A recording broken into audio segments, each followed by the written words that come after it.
Wow. Wow. Wow. Are we live? Yeah. No. New tab. We are. Woo. 432 hour gameplay. Yeah. On this server alone. Wow. Wow. Wow. Wow. Wow. You know what? It is. But what is it like? Over a year and something? Year and change? I think.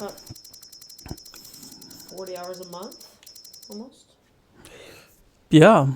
So Missing an hour and sugar. a half a day. Oh, honey. An hour and a half a day over a year's time. Let's set it to store instead. Yes. Have fun.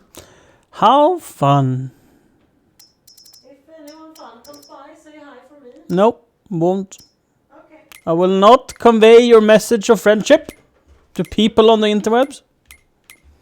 That is unacceptable.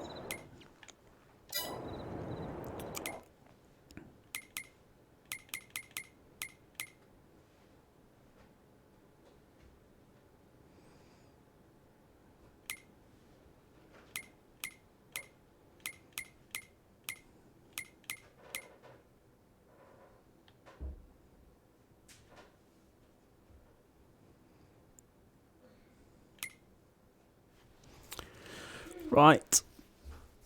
We're done with planting. Next up. Will you be a darling and wake me up in the morning? How early? 8? Oh Lord. That's only 7 hours of sleeping. 9? Well, that's very late to wake up. 8:30? Well, that's... Sure. I am messing with you. You can wake up whenever the fuck you want. It's within your right as a woman. Just kidding. It's not. Ooh, we need to do weed control before we do anything else, I think.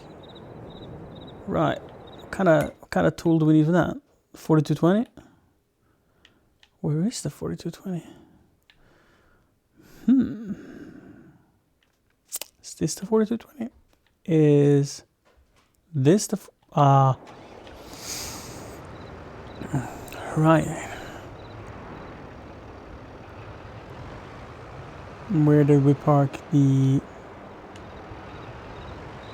I just want to stop the weed from growing before we call it a night and move on to tomorrow.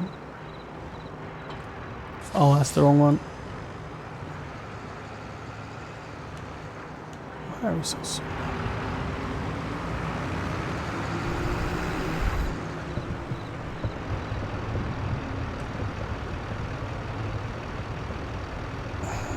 There we go. So good evening, chat. Good time zone.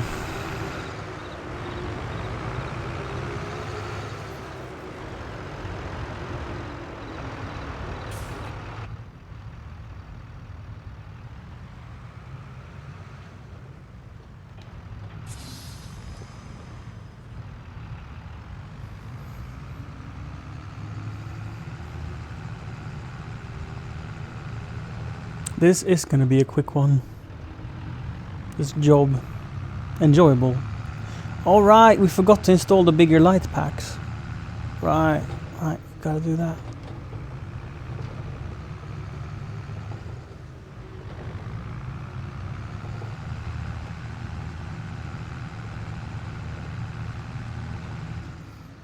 Let's reverse a little bit. Whoa.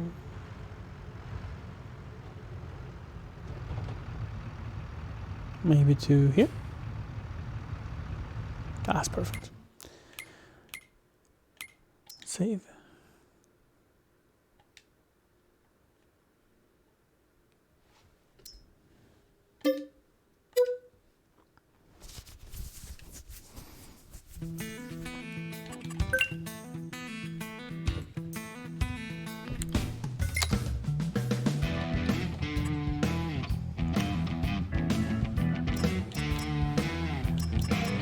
this. That one I think we want.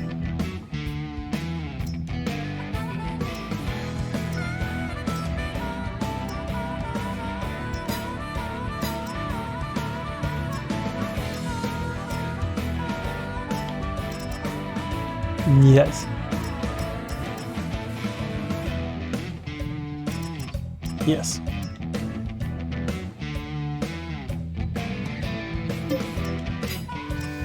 Did we also do the...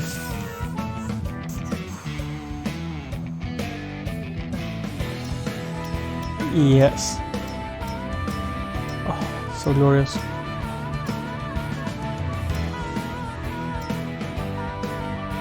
Right. It's installed. Nice. We've had it, and then I removed it because I wanted to see how it was without, and I hated it. It didn't even give me better FPS. It was all a scam.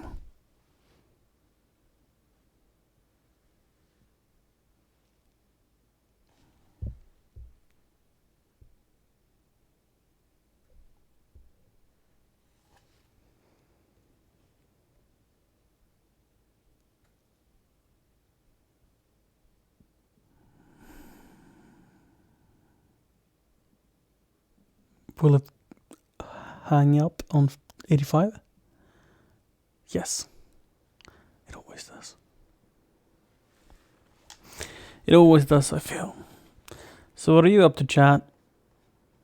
What's going on in your life? Tell me all about it.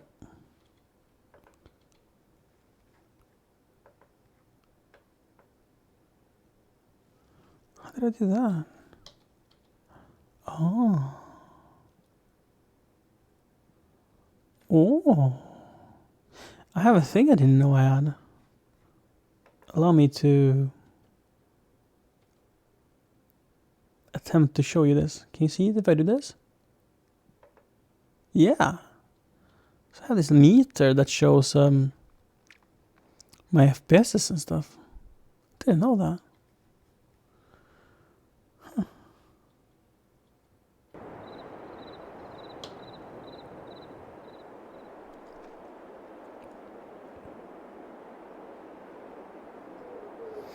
And my 99% FPS when I'm doing this is like 38. It's unacceptable. Considering my CPU utilization is 25% and GPU is 46. Like why am I not getting FPS? Like this is a serious question. Let me show you the FPS. Why are we not getting more? We're running in 1080p, not even 4K, on a 3090 Ti, and it's using 60%, giving me 41 FPS. What is my bottleneck? Hard drive speed?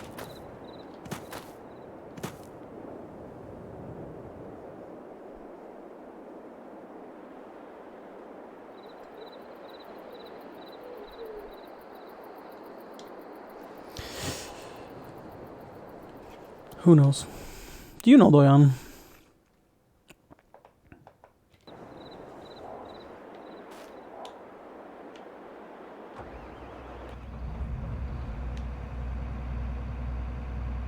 Oh, this is the combine. That's not what I wanted.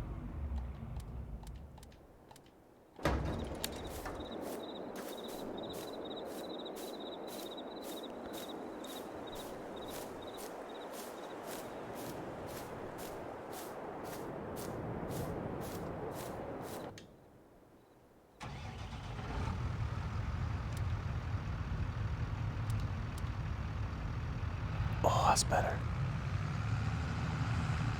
Oh, it's so enjoyable to see at night. Makes it so cozy in the cab as well. Have you had a good day, Dojan?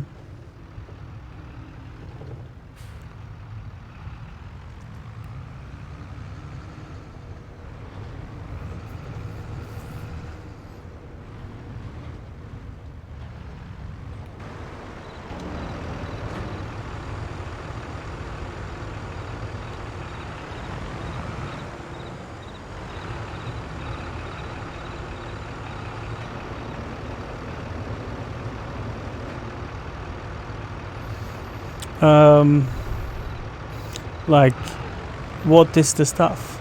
Like a pallet or something like that? Seeds. So the grain on the ground, or do you mean like a big bag of seeds? I would argue mods. There are, I don't have them, but there's mods that give you a shovel. So if the seeds are on the ground, there's no way to get to it. Conveyor belt. Conveyor belt is probably the easiest way of doing it.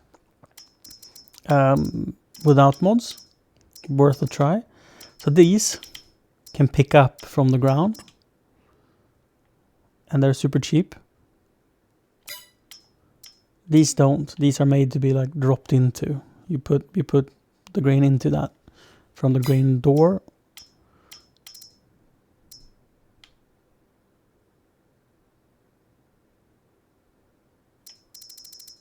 But these pick up from the ground. Oh, the modded one does 15 kilometers an hour, right?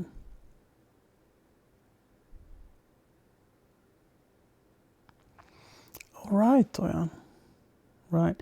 Painting is also a thing. If you have something on the ground, like this is a second idea, right?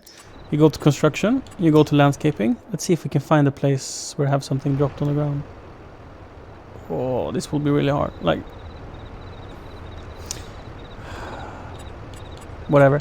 If you just paint like grass or whatever material you have, that what's on the ground will disappear. So if you had silage laying on the ground, for example, it would disappear if you do this. Now, I don't know for a fact that it will happen with seeds, because I haven't tried with seeds, but it works that way with silage at least.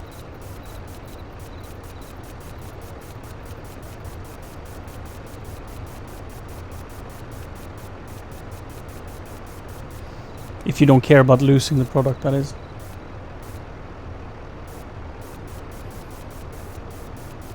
And if you want to save the product, there is a mod that you literally get a shovel that you carry in your hand and can shovel up things.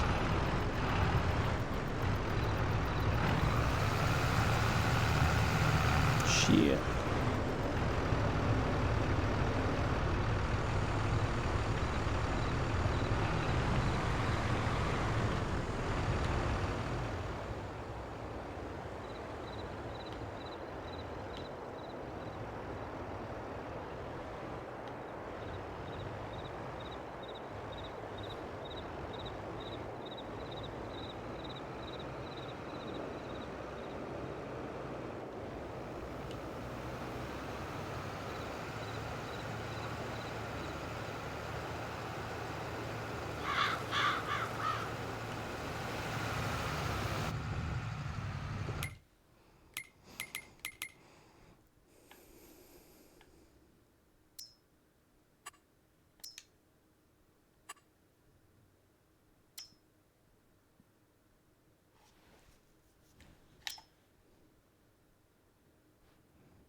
What an enjoyable task.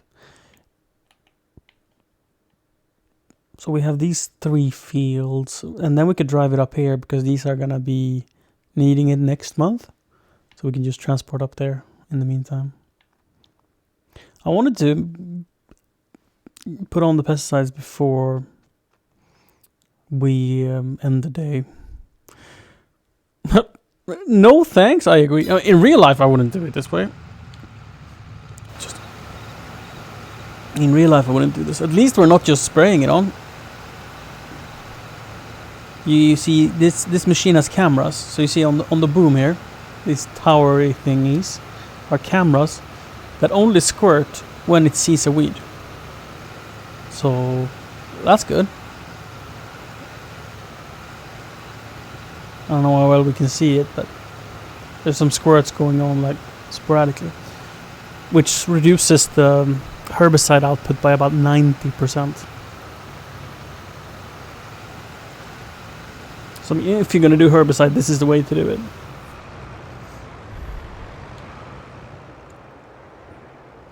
I used to do organic farming on FarmSim, and then I found this machine and I was like, oh my lord, it's just so convenient that I never mass sprayed. But when the precision farming mode precision farming DLC came out, they introduced this John Deere power sprayer with is it called IC? I'm actually not sure. It's called something. It works for both fertilizer and I have two. One for fertilizer and one for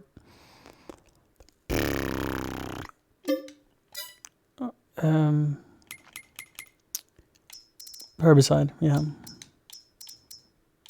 Let me see. There we go. See and spray it's called. Yeah. These camera units. Fantastic.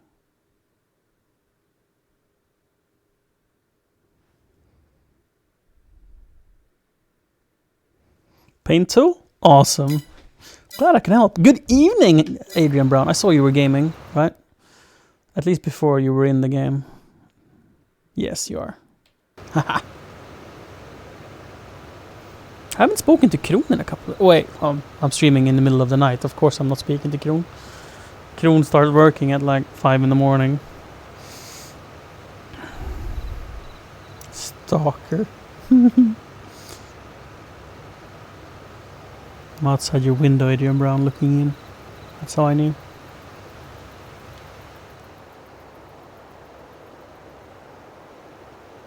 I think this map is so beautiful, especially at night. You can see the ski resort up there, or the top cabin, top. It's a restaurant and like a hotel and stuff. Imagine living up there. The views.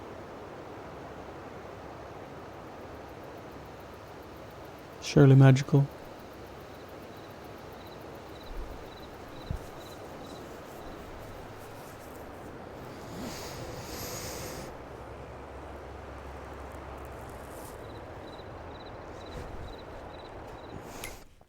How good of a job is it doing? I think we're gonna have to go in manually and just deal with that bit, but that's fine. Other than that, it's doing really well.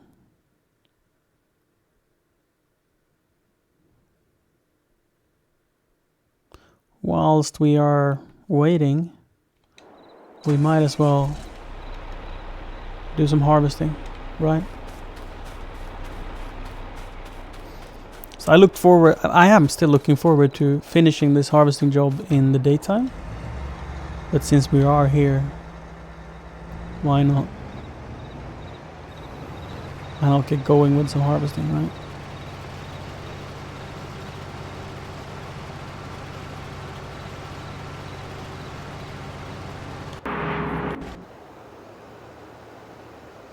Oh, did he switch field? No, he didn't. Right, because he's going down. I wondered if he jumped over to that field by himself, but he didn't.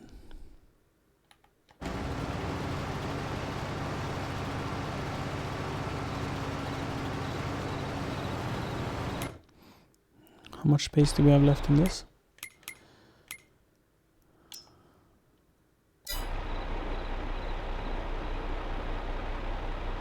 We're 60% full.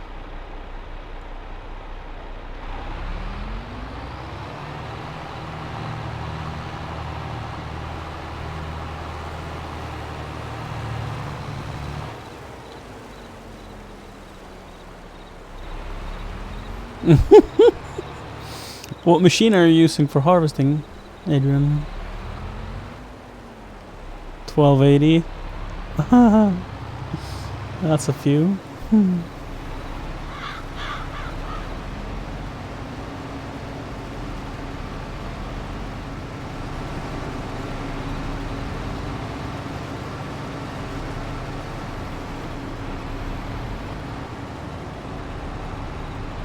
What are you doing? Shit. Oh, you just plant it, right? It takes a while for them to grow, for sure. Yep. Oh, that makes me. All right. What is this? Custom lighting config?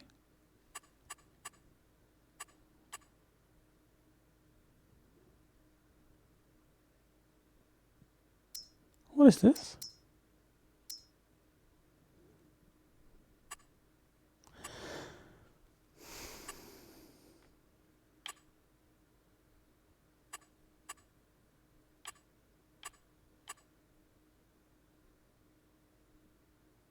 All right. So you can see the in real life time.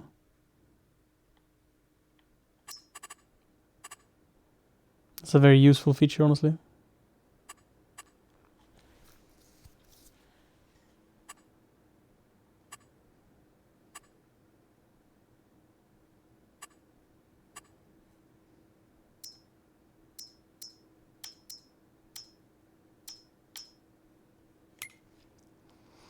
What was I doing? Yes, we are. I want to check the telehandler tools.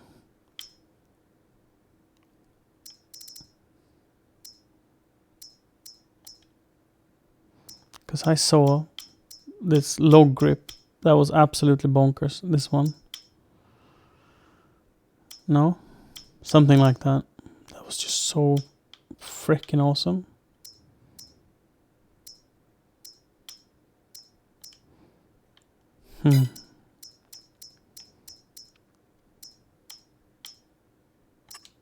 Yeah, it was sort of like this. But it has straps as well. So you could push the logs around and lift them up. It might have been this, honestly. It was probably not a tool for log handling, but it was just so awesome at doing it.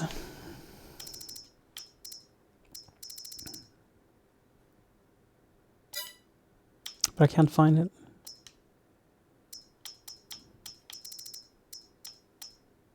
Unless it was that.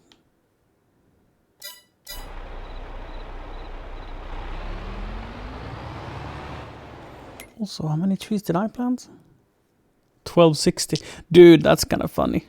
You planted 1280, I planted 1260.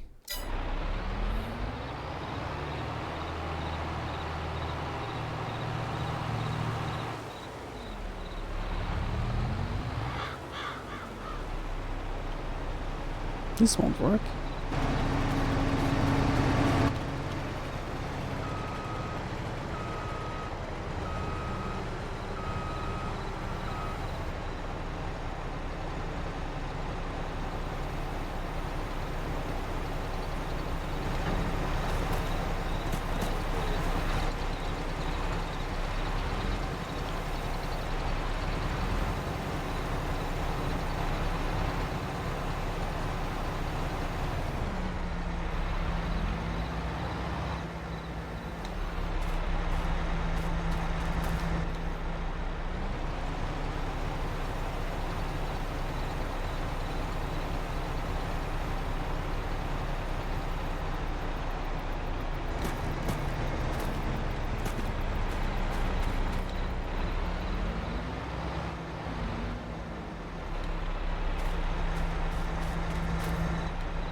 I think the using the harvesters is a lot of fun.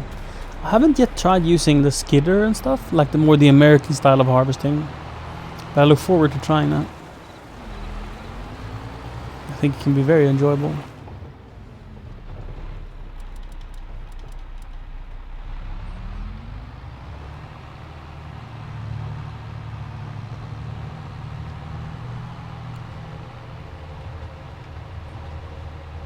I've had such a good day.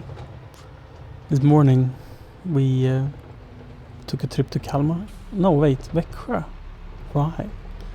We don't normally go to Växjö, but they had a music store there that we wanted to visit, and it was significantly larger than what we expected.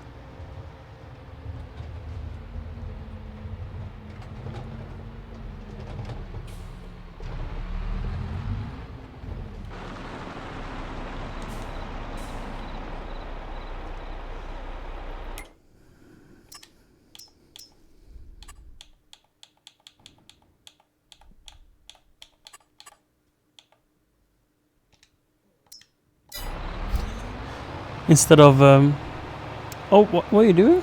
You were right there, weirdo. Instead of manually doing all of the 4 trailers, you can start a contract for it, so you don't have to deal with it manually. Clever. Be right back.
I wonder if I need to fold in order to get down to the other field.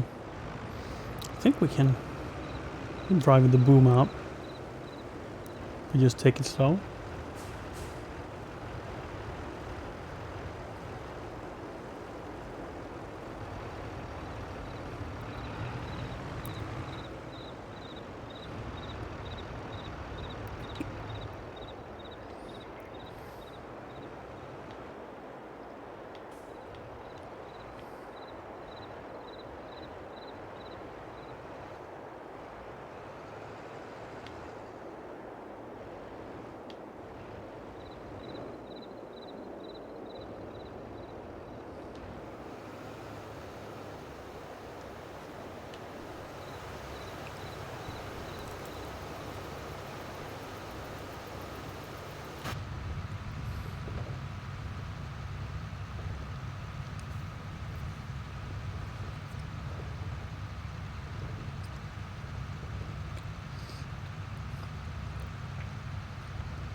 When I started this server, I did mechanical weed control on all of my fields.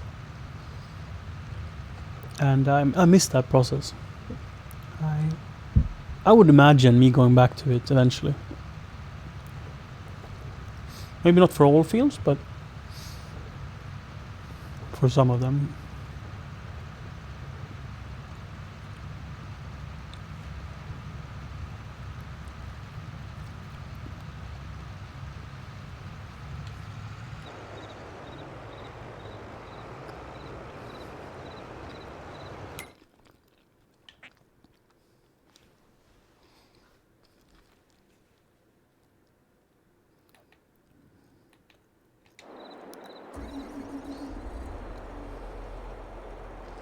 This thing needs a surface, oh my lord. It's like falling apart. Look at all that black smoke.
I would imagine, Adrian Brown, that the Case IH autonomous tractor is just visually different.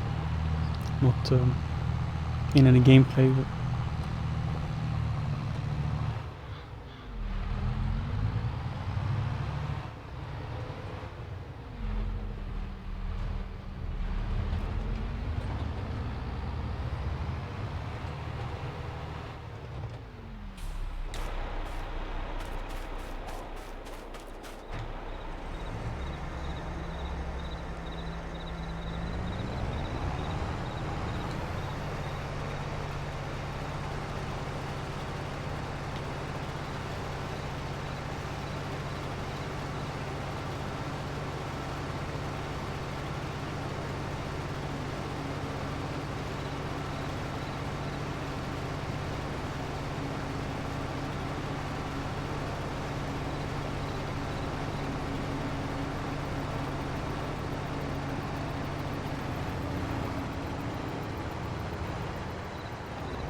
But it's a mod, right?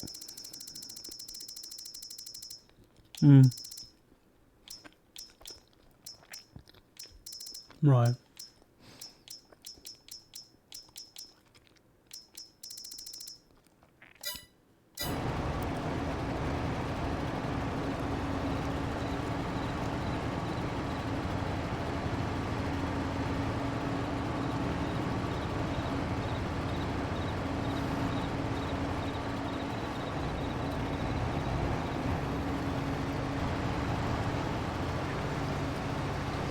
I use AI for like everything. It's funny how I'm playing this game and I don't even really like to drive tractors.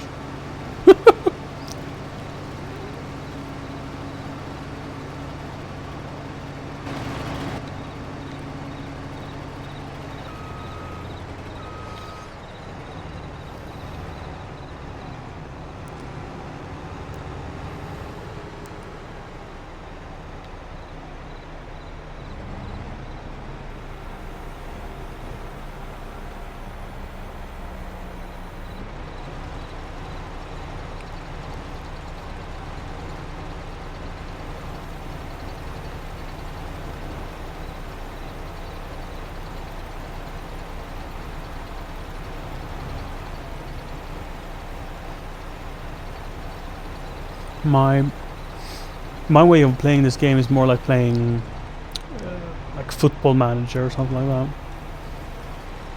Enjoy the planning of it.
Sitting here thinking, instead of doing fields for grass specifically, the areas that AI can't harvest, like you see how it turns around here and leaves this bit, it's because it needs all that space to turn around. So it could be smart making headlands out of it, and then we could just put grass on those headlands and farm that for our cows.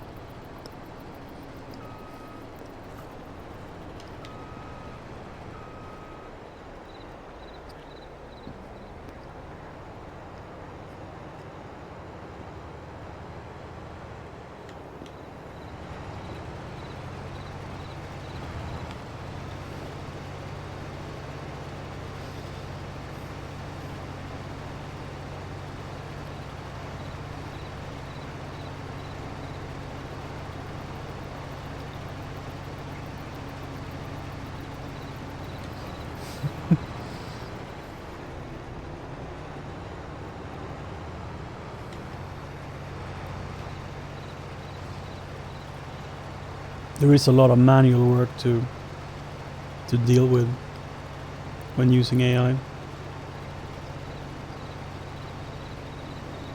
They rarely do a perfect job. But I find that fun. It's definitely not a drawback for me.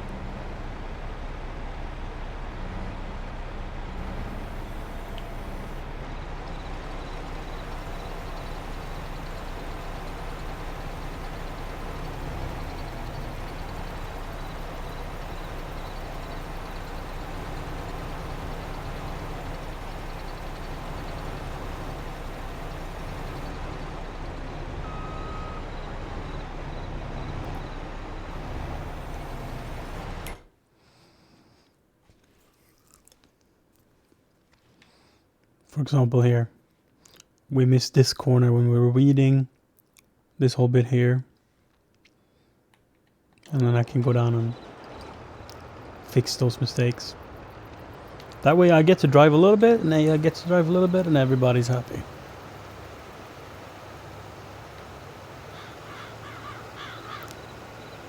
As for me, managing the AI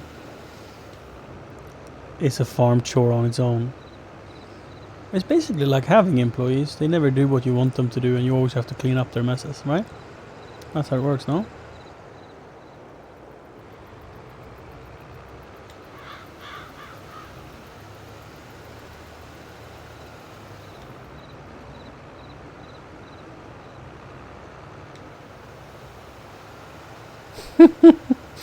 Sometimes they cause damage and havoc, and it's just overall fun experience for me. But I do understand everyone who does not enjoy running AI.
This is true, Adrian.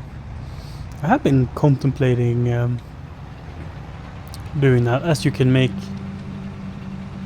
custom like drive path and stuff, so you can make it do anything. And it's a lot of setup that perhaps could be fun to do or just suck. That is unclear to me.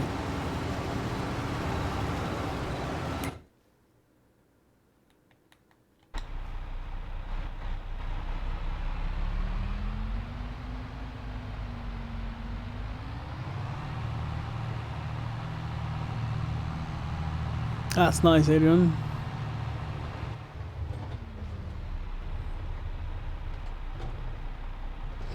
Iowa map. Right. Big, flat, and wide. Just presuming here. Are you growing corn? Ain't that what they grow in Iowa?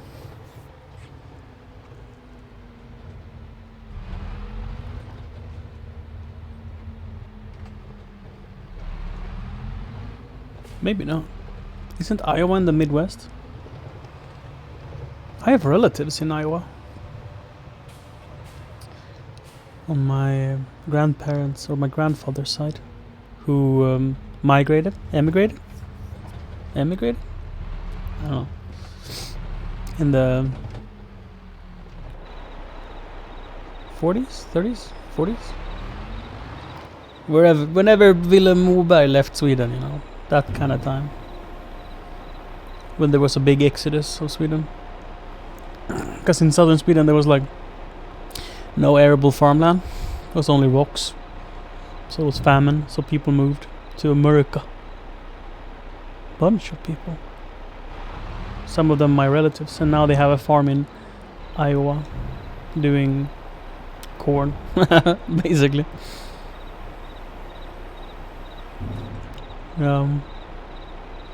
Yeah, for cows, yeah, for feed. I've met them twice, not all of them, but some of them, when they came to visit in Sweden.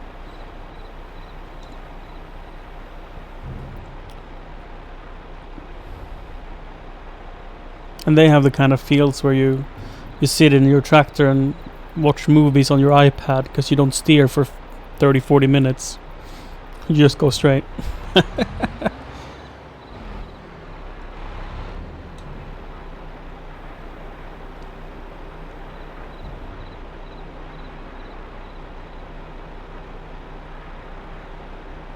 Imagine having a job as a tractor driver, right?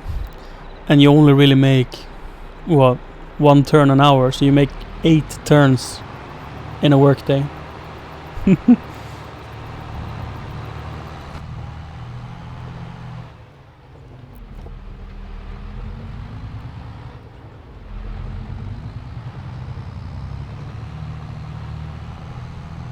In 15 minutes, turn left. Get ready. In 45 minutes, turn right.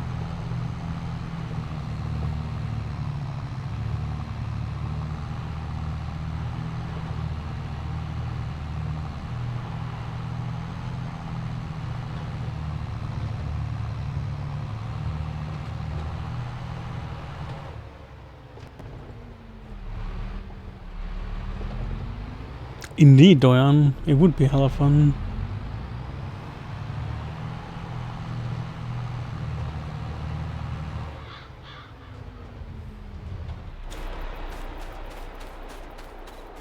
This thing is so big.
Thanks for the sub!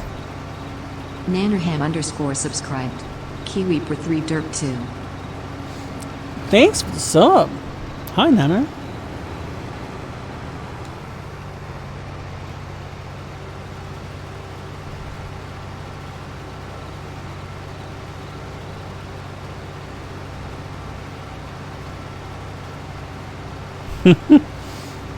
Right, Adrian. That sounds like a mod for me.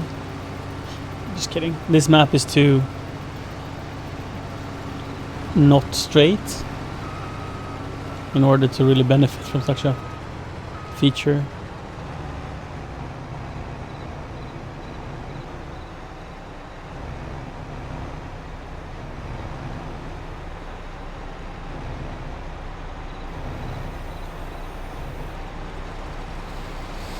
But the mod you mentioned, the core, what's it called? Course play, in order to do grain carding. That'd be pretty cool.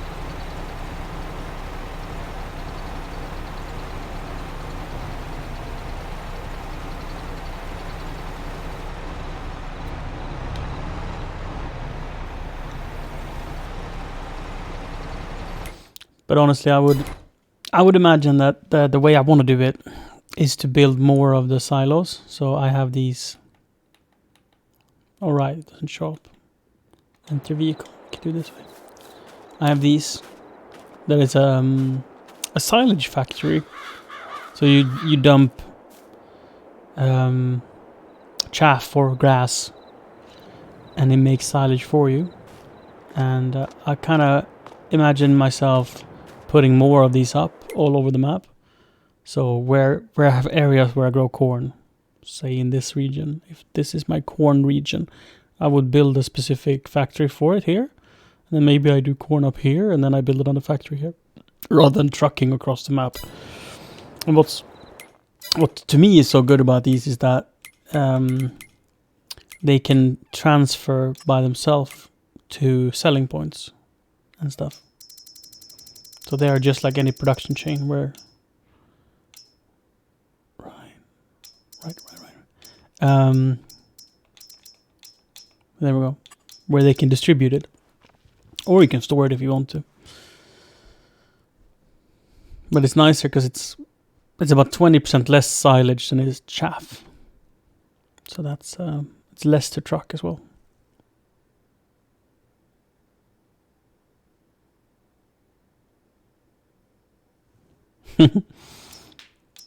I think the biggest silage harvest I have done was about 3 million liters. So twice what we are at now. And that took me like 2 streams just to haul it. I started hauling in, could have been September, in-game September, and I finished around January, February. So I spent all winter just trucking back and forth. And it's enjoyable, don't get me wrong, but it is also quite slow.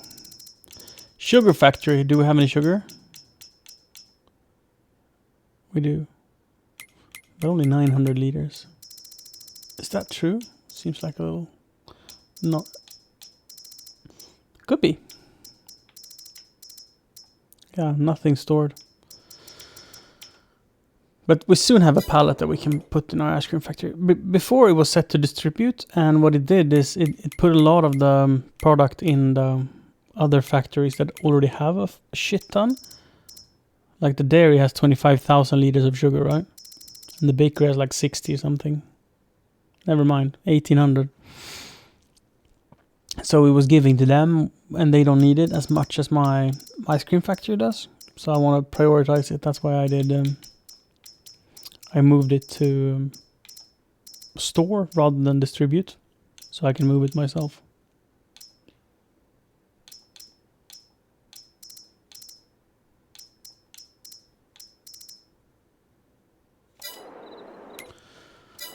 What were we doing? Right, we're harvesting. I get lost in my thoughts sometimes. Do you as well? Probably. This thing needs help.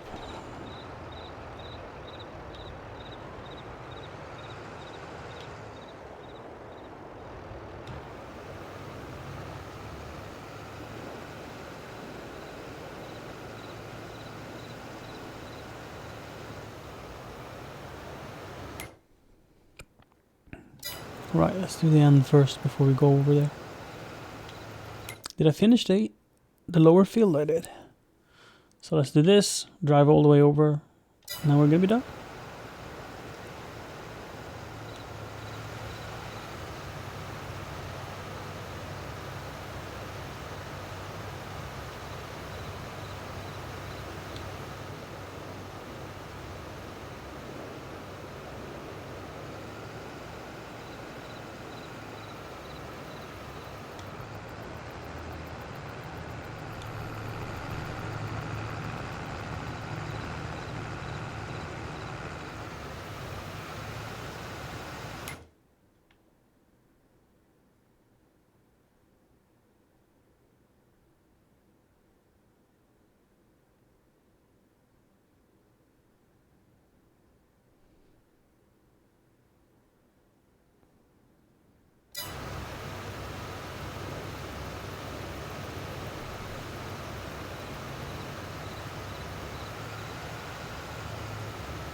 Gruen Dragon, hi.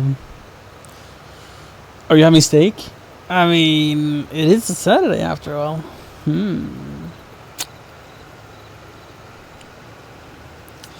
How you doing, Gruen Dragon?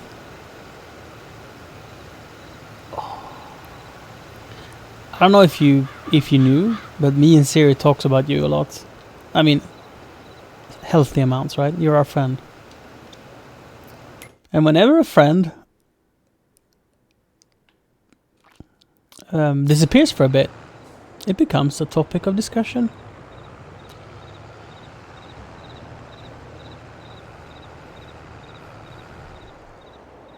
Barbecue? That sounds good.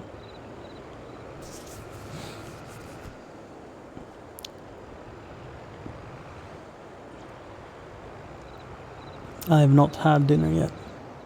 I recently woke up, so it's not time yet.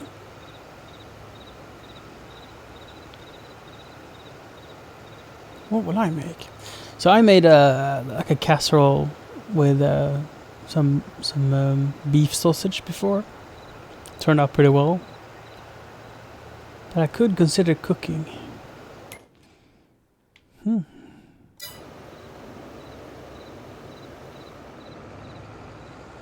I had breakfast, yes. I did. And a cup of coffee. Although I would like another one. And then I would very much like a glass of vodka.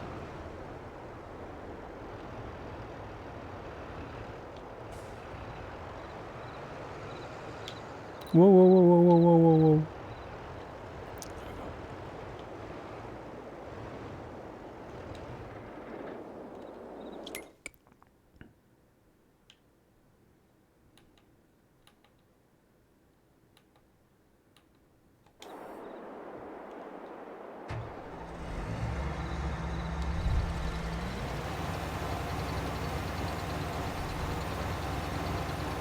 Yes, Gruen.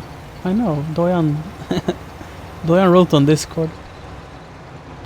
Ooh. I mean, it is a Saturday after all, right, Adrian? Farming, having a drink. Could it be better? Don't think so. Oh, you should never feel bad, Gruen Dragon, for being busy. By the way, that's not my point. Here is not that you like owe us to be here or anything. My point is that we care about you, and when there's radio silence, a natural bit of worry settles in, hoping that you're haven't been in an accident or something's going on, like mental struggles or something. Who knows? What I'm just saying is that you're in our thoughts.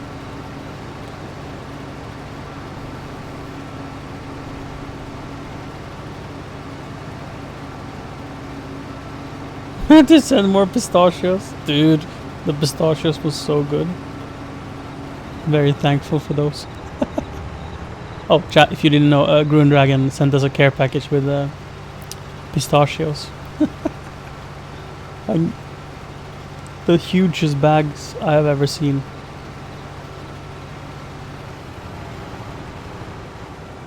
When we were visiting Blackjack, he also got us pistachios. Blackjack also got us pistachios. We were at like a farmer's market, and they were so affordable. I think he spent like a couple of dollars, and the bag was more than anyone should eat.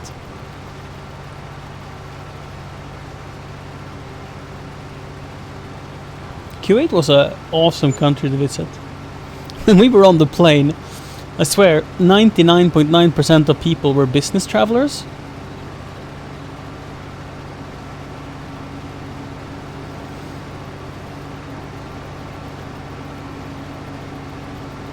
And the flight attendant were like, I don't know why we were interesting to her, but just before we landed, she came up and started a conversation. Striked a conversation. I don't know what I was trying to say. She started a conversation and asked if we were there for business. And we said, no, we're here on holiday. And she almost gasped. She couldn't believe it. Like, who goes to Kuwait on holiday? We did. It's great fun. Struck up. Yeah, thank you. I love having Americans in chat that can help me with my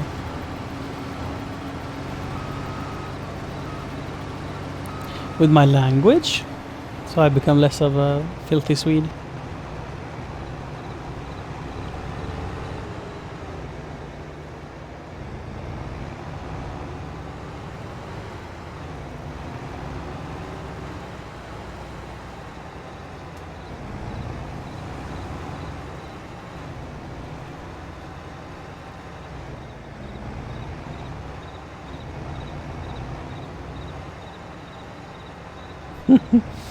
We have these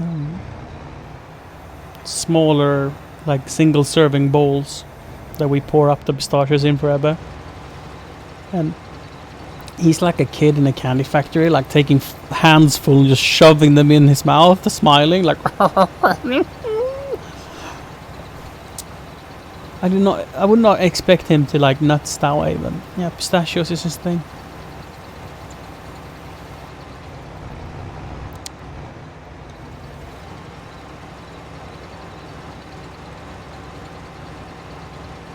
For the Camel King? Yes, Doyan, I should. Like, I've been to many like touristy places where they treat you like really, really well. But Kuwait was probably the best experience. Like, it was like everyone was surprised to see you there. Like, huh? What are you doing here? But like in a positive way. They were excited that we were here. Because they don't get a lot of tourists.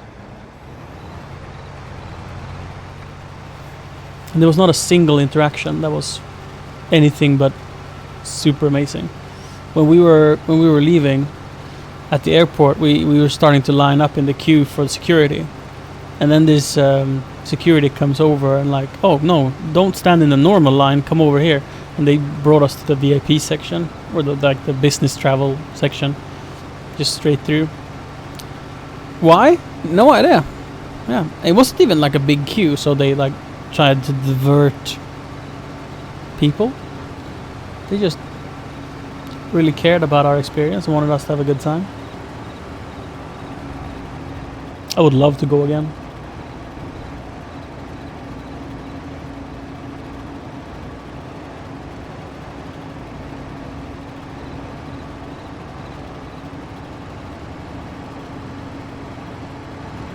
I'd love to go to Singapore one day.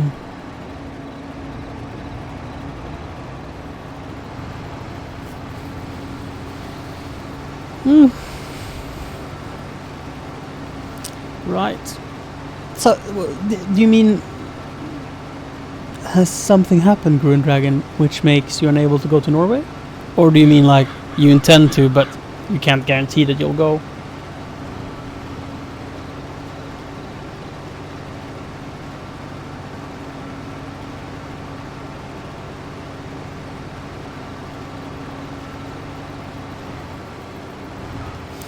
I think that's such a lovely thing about their culture, Doyan.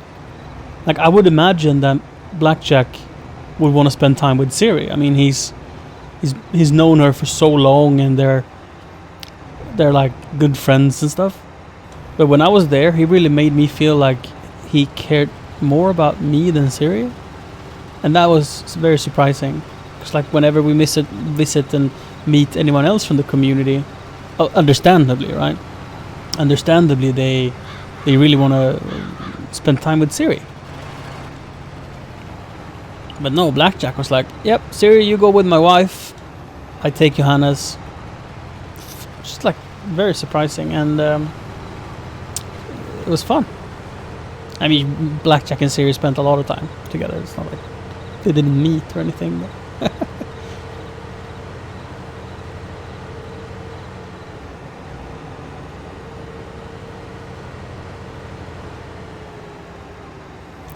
when I compare the culture of us Westerners with the culture of that they have in Kuwait and probably all Arabic countries, I like it. There's so many things I like about it. Very, very different.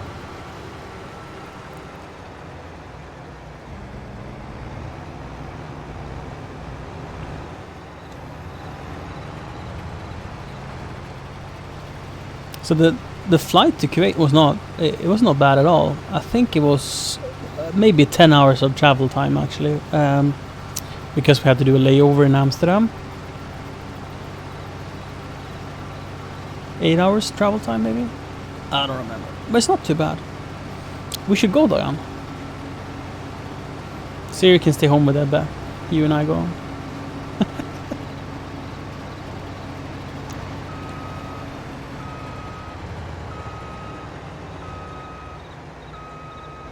Oh yeah. If you're there in the 90s, it was different. Absolutely. Whoa! Whoa! Accident.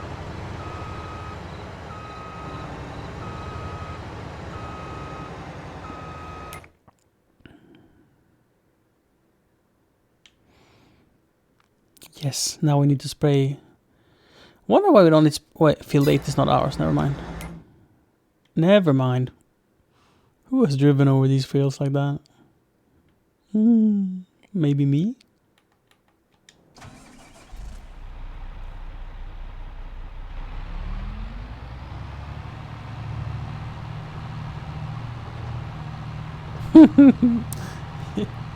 What I should do whenever I look at the minimap, I really should hide the... like this. So it looks like I know what I'm doing, right? Or show it like this. If we remove harvested and ready to harvest and cultivated and seedbed and stubble tillage and withered. There we go. Now it looks like I know what I'm doing. We can't let them see our flaws.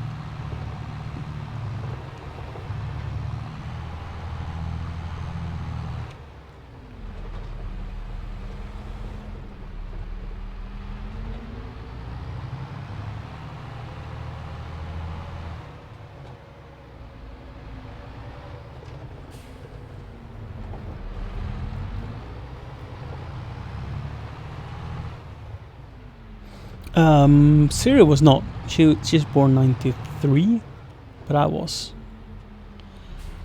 Blackjack is a little. He's 39. So Blackjack was like 10 at the time. But I was born 88, so I was only 2. But Blackjack, I talked about it. He has memories from that time. For sure.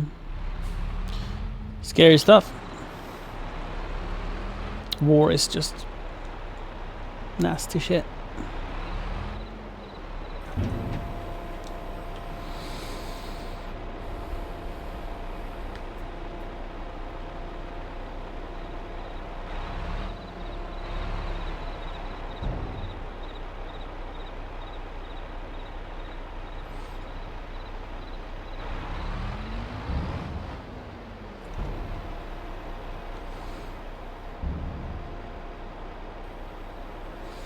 So if anyone is listening and has no idea, you can Google the Gulf. What's it called? The Gulf War?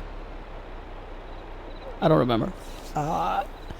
Basically, the Saudis invaded Kuwait, and they set fire to all of their oil fields and ruined their drill rigs. So it was like a fire that burned for... Oh, sorry, Iraq. Sorry. Iraq invaded. That burned for months. Like giant, you won't believe how big they were fires from the oil wells. Just everywhere. It was just bloody nightmare of resource destroying chaos and tragedy, not to mention people losing their homes, deaths. You know, kind of like what's going on in Ukraine. War is just like a sad ordeal, honestly. You don't have to take sides to understand that it's a bad thing.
Don't worry about it.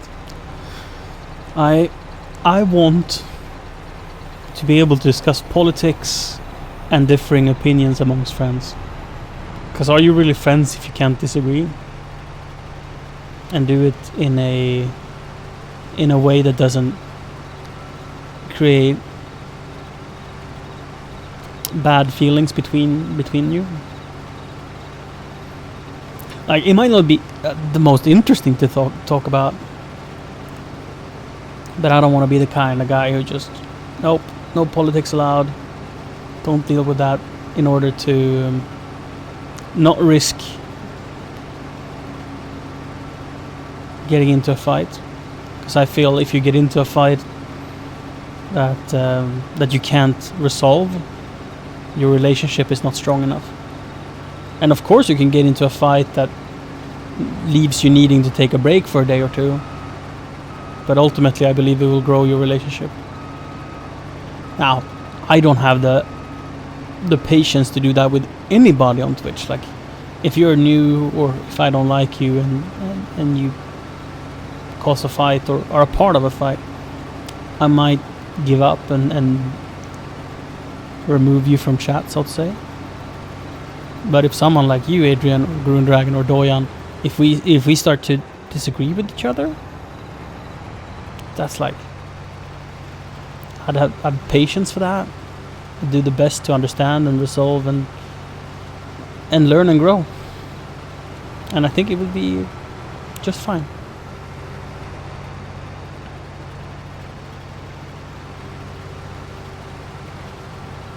So if I ever was not in the mood to do a discussion of a specific topic, I'd just tell you. So never be afraid of striking conversations about whatever you feel about things and whatnot.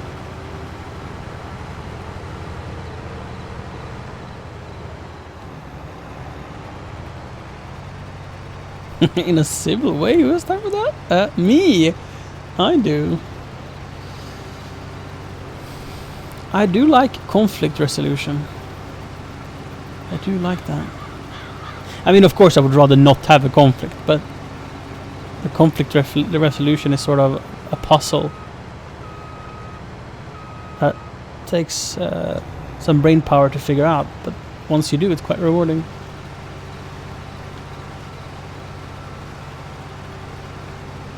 I think so too, Adrian. I feel like this is a good forum to just speak freely about whatever you feel.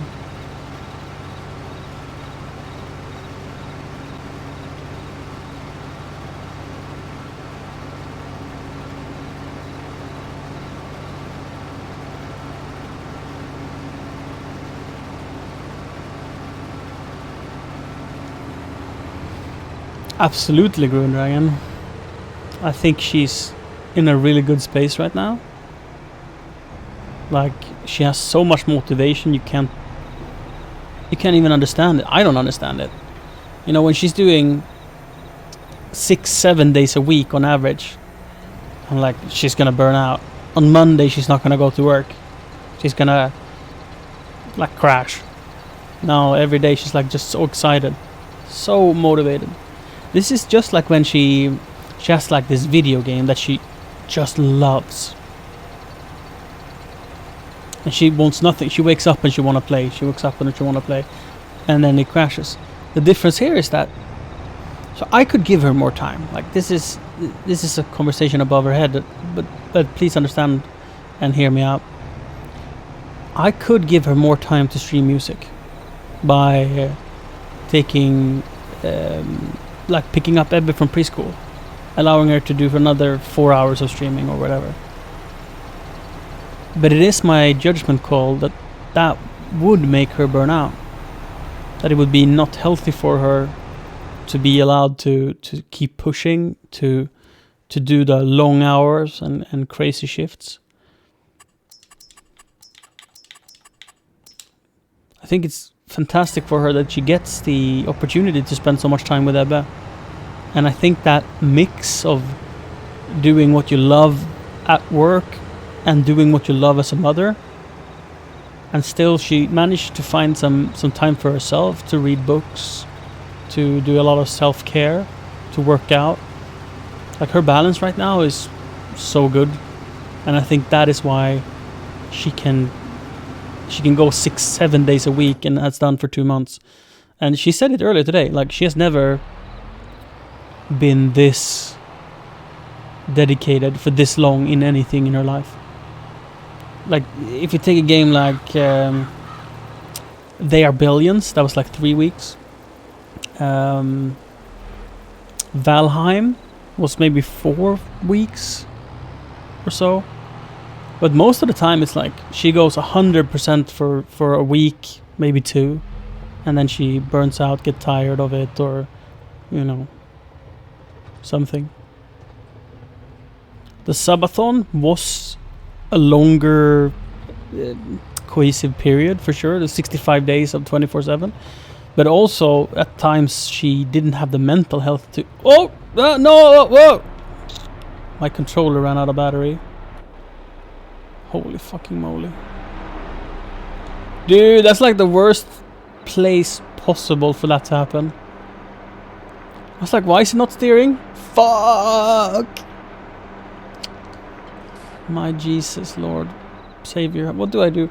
So if I reset the vehicles, the problem is that if I do that, I lose the product. Sure, blame the control. Maybe I should change the batteries. Be right back. Fuck. I need a drink.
Oh, you clipped it, thank you. Do you have super strength? I do, actually. Yeah.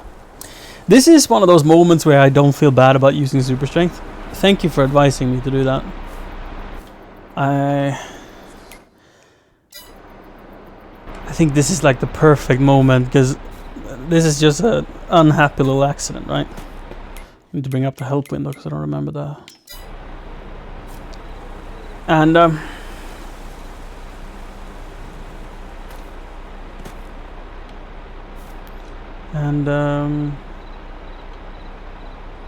I mean, it's kind of good content as well to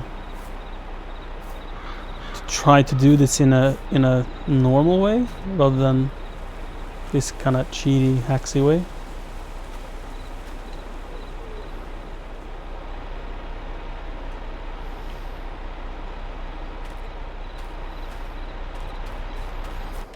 But I don't feel any shame in just getting yourself out of this pickle.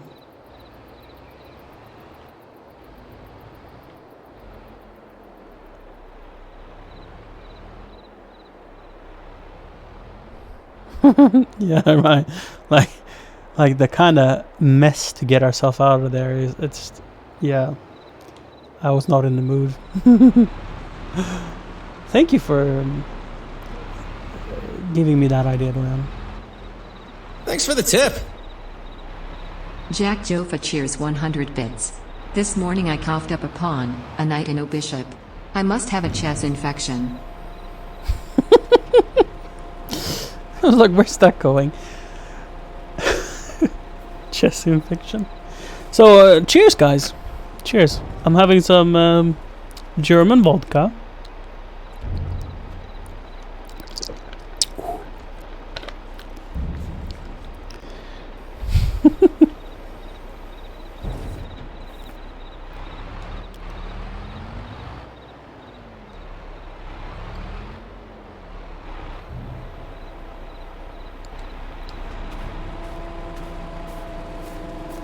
The good brand, yeah.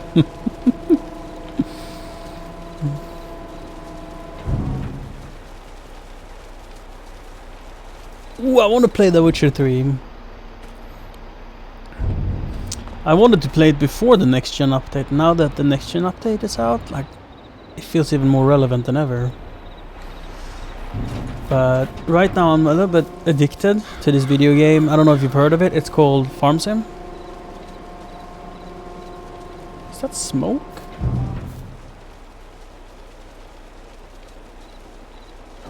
I guess. Weird.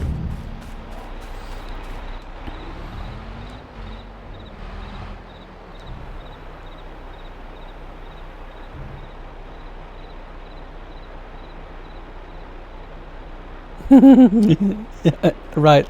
I really should get this farm sim game. Yeah, I've heard good things about it.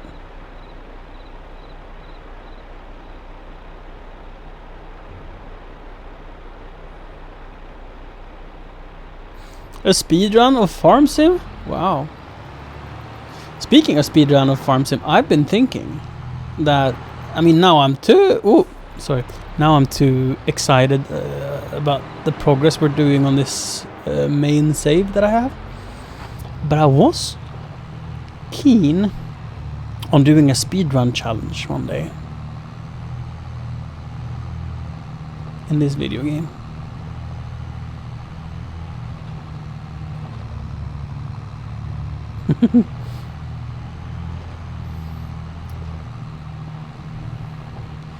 So I would... Games I want to play, Witcher, absolutely. I also want to do finish Control. Control is such a cool game. So beautiful.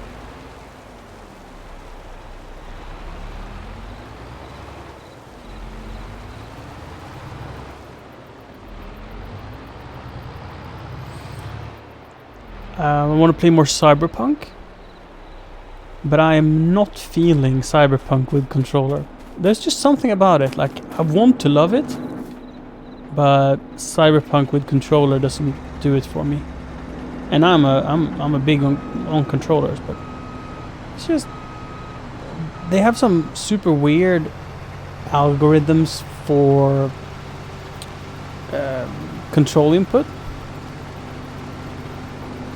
Like speed curves, ramping curves and stuff that you can adjust, and I probably just gave up, but I couldn't find a setting I liked, and the game feels a little bit too complex to use a controller.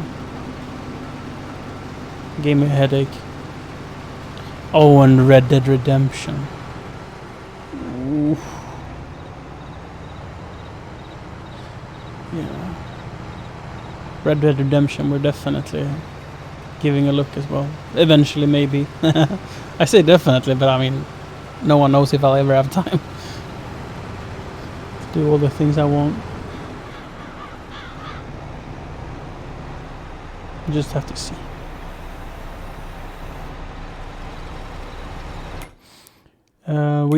Do we have some more in the north to harvest? Or is that it? Yes, that, but yeah, then after that we're done. Right. Do it after I finish Farm Sim? Yes. We can start harvesting sugar beets, but we're gonna wait till the morning. We're doing that. We want to do it daytime. We already spent 9 hours of in real life time harvesting sugar beets in the night.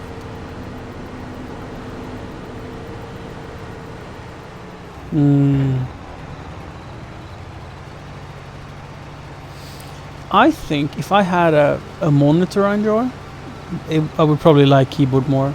But honestly, after I broke my wrist when I was like 24, using a mouse for longer periods of time strains my wrist. But it might be that I have the wrong mouse.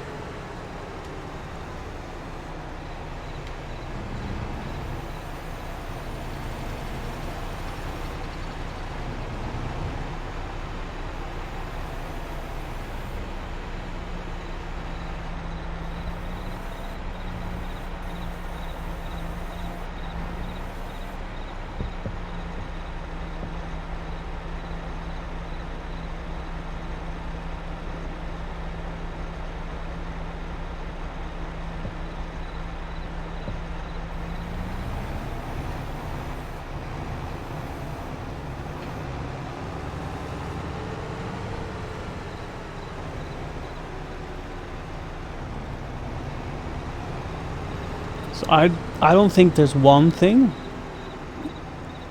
explaining Miss Mika's success.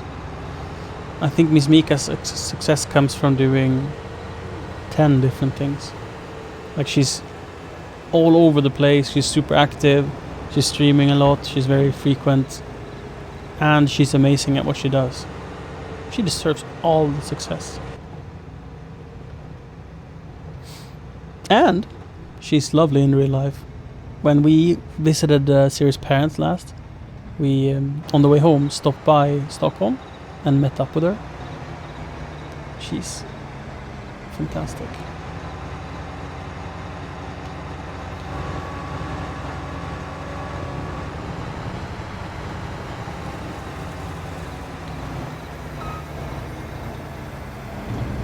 Seem to be stuck in a tree. What the f? What the f? What the f? What the f? What the f? What the f? I'm too short.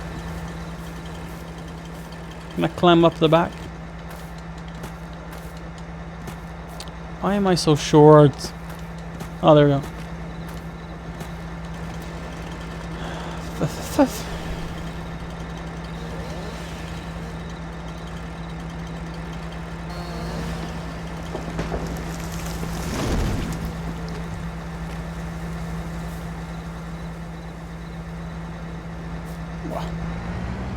Haha! Do we want to drive around with that branch sticking out? Probably not.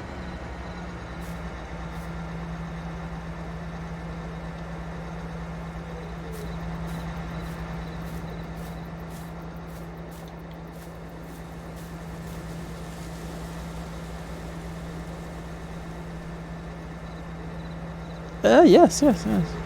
DreamHack is a LAN festival. People bring their own computers and have a LAN party. Like 8,000 people or so.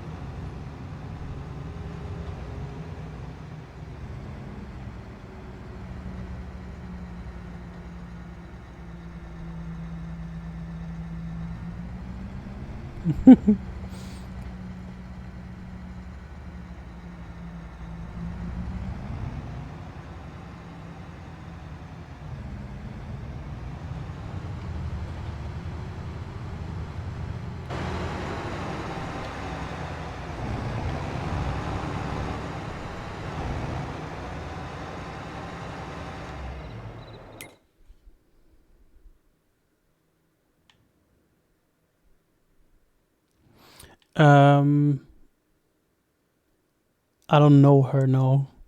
I have heard of her, but I don't know her. 8 AM should be plenty early. Oh, then again, it's October. Maybe that we should have started at 7, so we are right at dawn. I guess we kind of are at dawn, to be honest. It's still pretty dark out.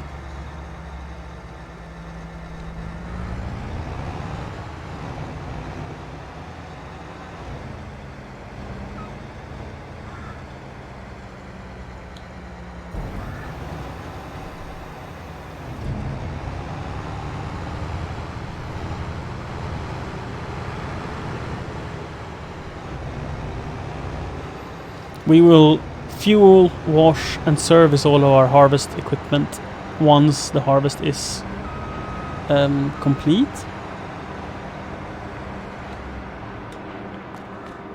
Until then, we'll leave them sitting at the yard.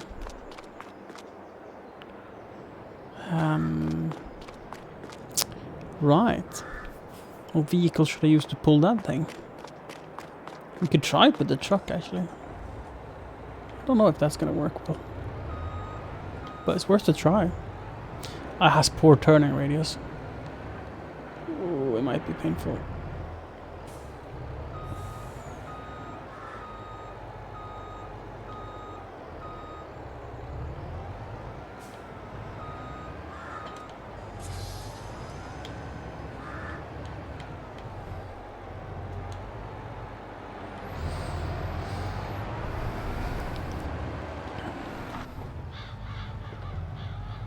And it's downhill, so I don't think we're gonna run into a power issue.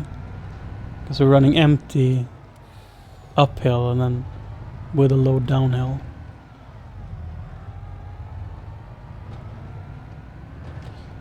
So we are gonna get into the final harvest of the year. Except for grass, I guess. Which is sugar beets.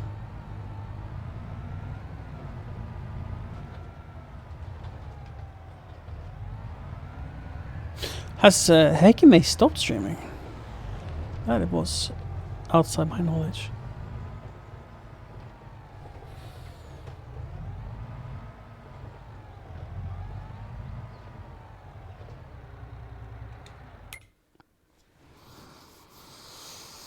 I do think the entertainment sector is suffering a little bit from the current state of the global financial situation. You know, grocery stores, they don't see a decline, but content consumption, I presume, does.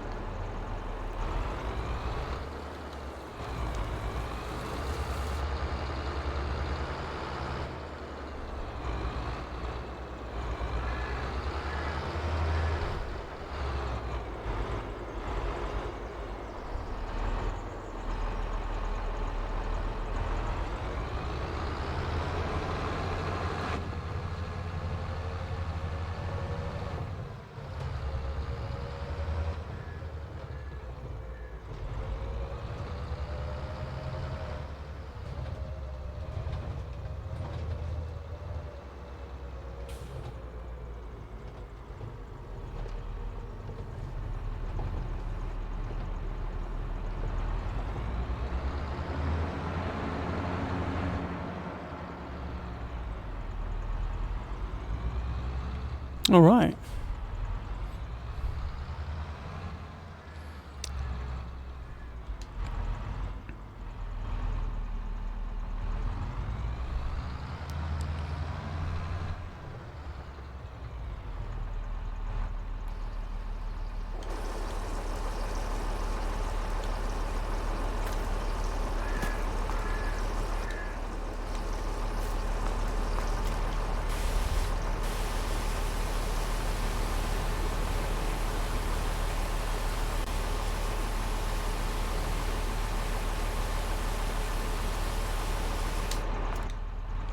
Clean windshield.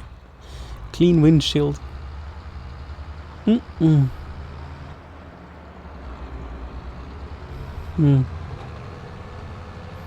wonder how the world would look if, like, aviation, if that doesn't survive. I guess it will always survive. They'll find a way. What I'm saying is, like, the commercial flights also hold a lot of cargo. Well, some. So, like, shipping will be affected and airports will be affected.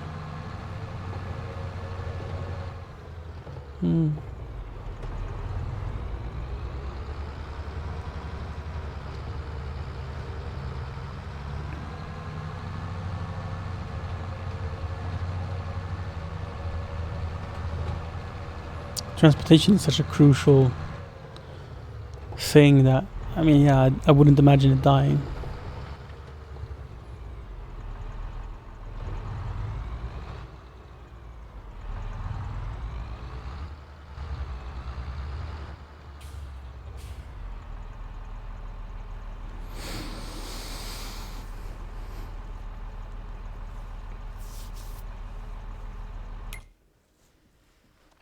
Where's the harvester? I actually have no idea where I parked things. Oh, right. I parked it. I see. Should we do sugar beets with this tractor? I think it's a little overkill. Like, we could probably get away with the 4220 and then we get four-wheel steering. I'm not sure if that's going to be beneficial though.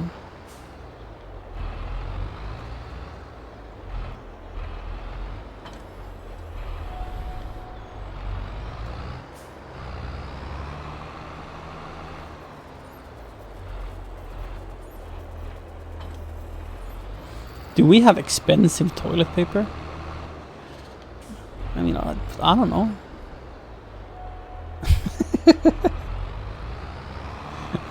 It's funny what Siri chooses to prioritize her money on, indeed. Like, some things she buys the absolute cheapest thing she can find, and then some things it's like, money is not an object.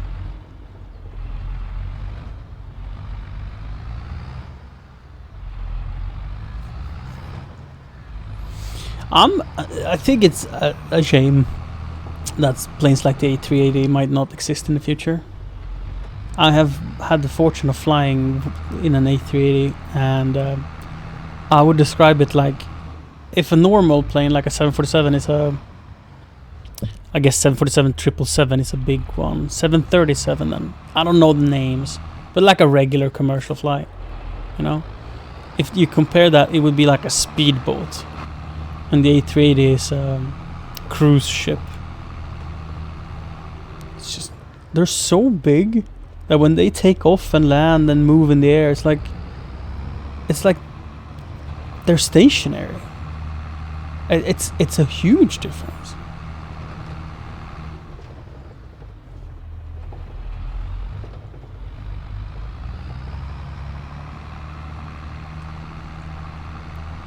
It is an experience for sure.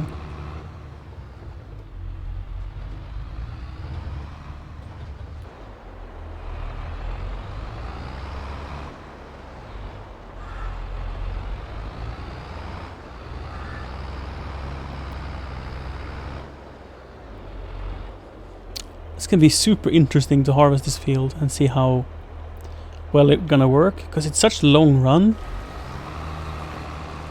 that I think this is gonna be much nicer than the other harvests we've done. And should we do the 1050 as well? Do we need a third cart? I think it's a nice to have for sure, but we could probably do it with the 42. Oh, I converted my trailer.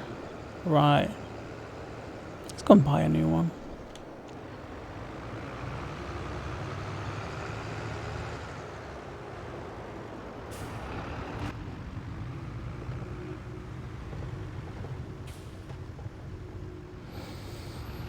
Pickled beets? That's nice. But the 747, is it called 747 777, right? That is the similar size of the A380. And 787... Well, is it...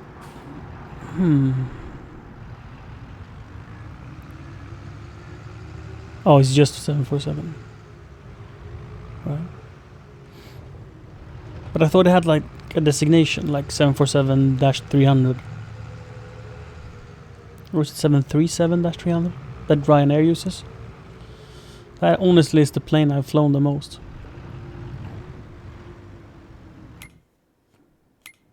I used to commute to London. Well, commute, I went like every other weekend for 6 months or so. And they flew... Yeah, something, 300. Oh, 737 was the one that crashed. Yeah, the Max. Right. The bad one.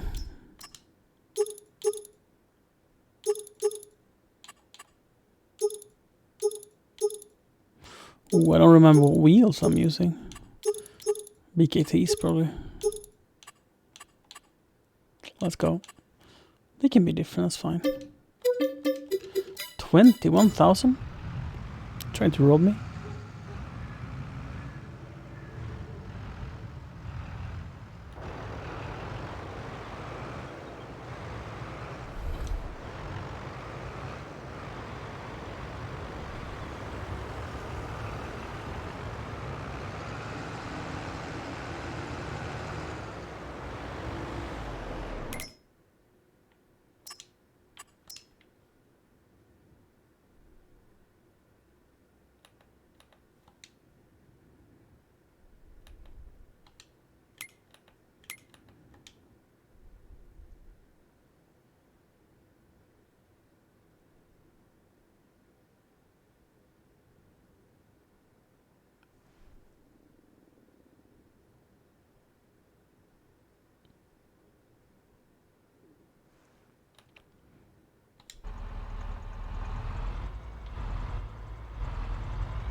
It's gonna be interesting to see how many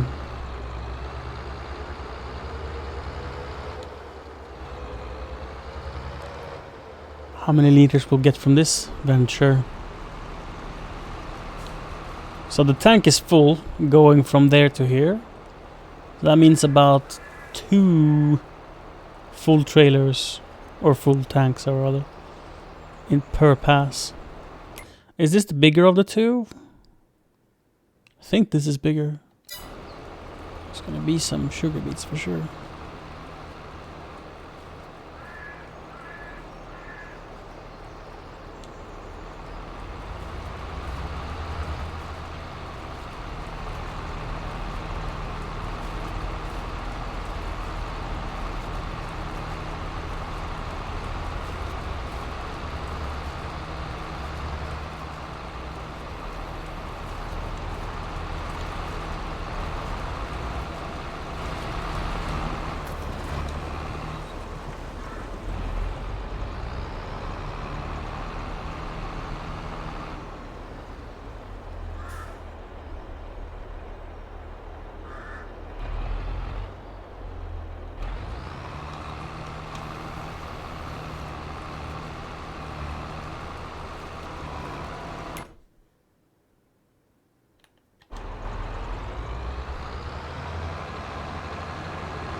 Jumper seat on a C-130.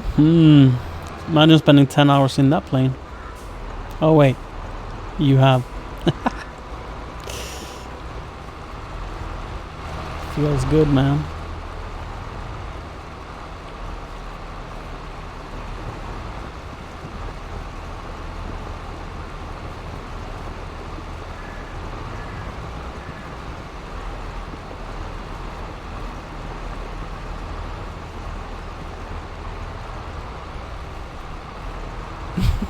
I was like, I read Jack's and Adrian's conversation from the bottom up, and I was like, oh, hilarious.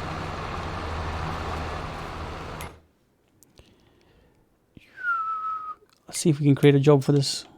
I'm not sure we're gonna make it down here, but we're definitely gonna try to see if we can do it. Because it would be very nice if we can use AI to deliver.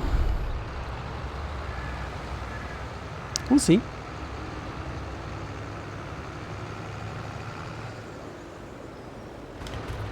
Where are you going?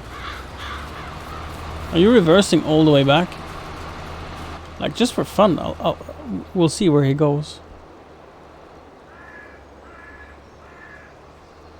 I mean, I would accept if he reverses all the way back, honestly.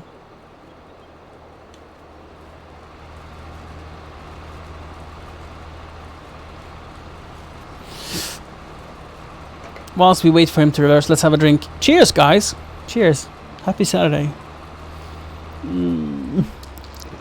Oh, that's strong. That's the good stuff.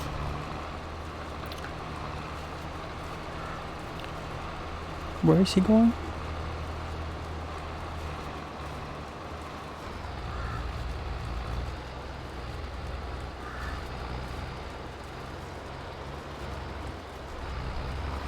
Is he now going to reverse all the way back?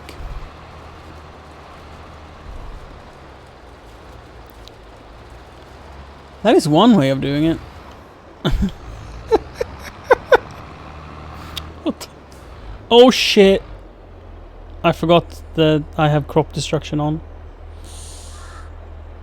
Oh my lord. Oh my lord. That's a sad day. Oh lord. That sucks. I mean, I get so fooled by AI because AI can drive without destroying the crops. It's just a feature in the game. Only my driving ruins the crop. So I kind of forget that you can't just drive on it.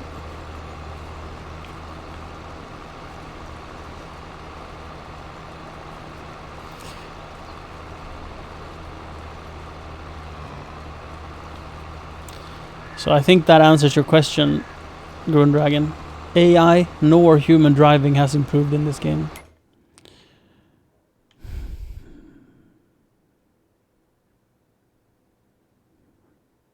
And speaking of AI and improving, I don't know where, but my tractor is gone. That's the 1050. No, it's working. Awesome. That's very optimistic. Or that makes me very optimistic.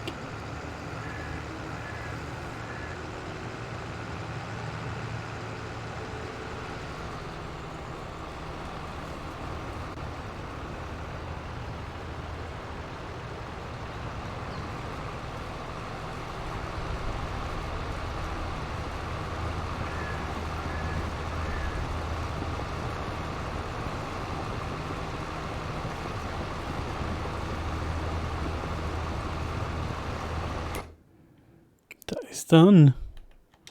He made it down. Look at that.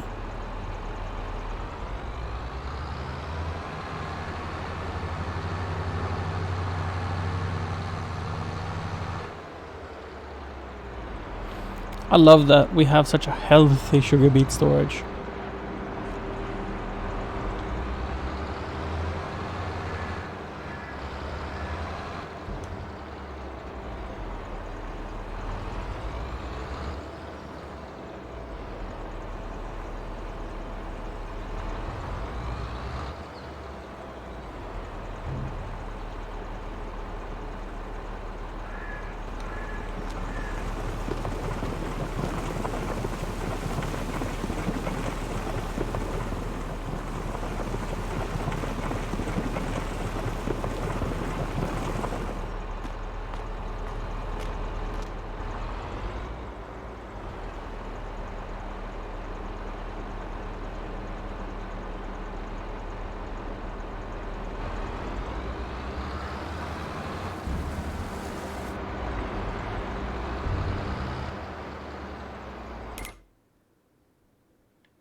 The way they put the wiper on the rear window in this tractor is most unfortunate.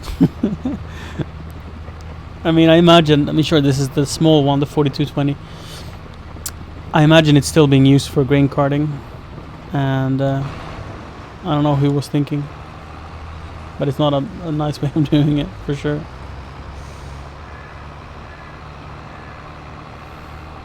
Like, it could be so much better. That's what I'm saying.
Oh shit. Oh. Ooh.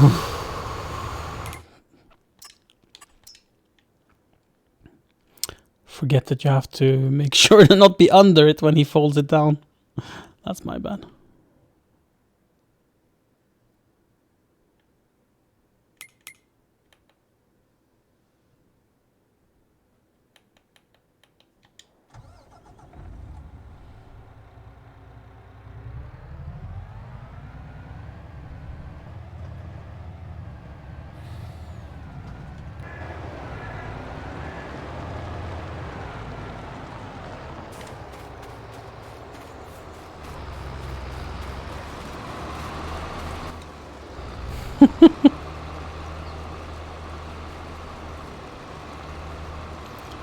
Did OpenAI answer that? Or ChatGPT, I mean, sorry.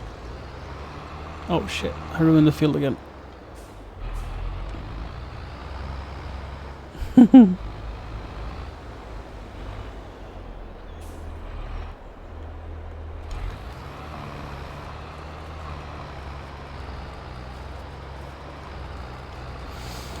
I can't wait for like a voice assistant running locally or through the internet, I guess, that has capabilities Thanks for the follow. like ChatGPT, but in a package like Siri, so you can just ask it things and it answers. That like, it's gonna be so nice. And like Siri, you can only like set a timer. That's the extent of her abilities. We got a new follower. Let's have a drink to that. Welcome, Redneck Austin Gaming 23.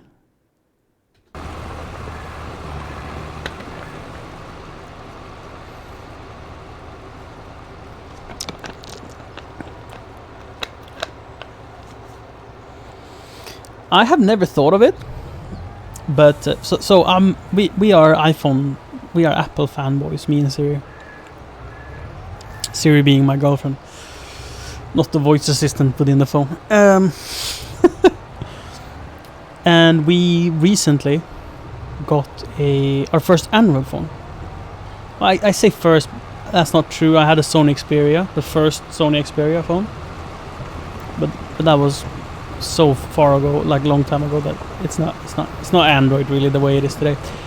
Anyway, Jack Jofa gave us his old OnePlus 6T, and just a couple of days ago I realized that, oh right, it has a voice assistant as well, and I gave it a try, and it's better than Siri. It just is. It's like Google voice assistant on the phone. It's just nicer to use. I think that the stuff I use Siri for, which is like simple math, setting timers, yeah, that's honestly all I do with Siri. It wasn't a big change, but as soon as I wanted to Google something, like I wanted to know this or I wanted to know that, the Google Assistant was just so much better than what Siri has ever been. Very exciting stuff.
Can Google tell you how an animal sounds? Wait. Let me see. How does a cow sound? Here's a cow. Do you want to hear a horse sound? Yes, please. All right, this is a horse. Hey, I can tell you about a new animal every day. Just say, animal of the day. Good, thank you. I'm honored to serve. That's actually funny. Can you say, hey Google?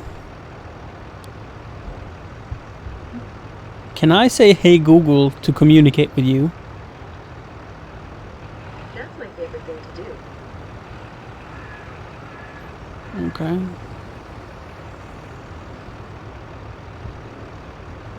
Okay. I was hoping that it would give me a setting. I do think voice control is like the most convenient thing ever, and I wish to be able to do other things as well, like voice control, changing screen brightness and wallpaper. You know, everything.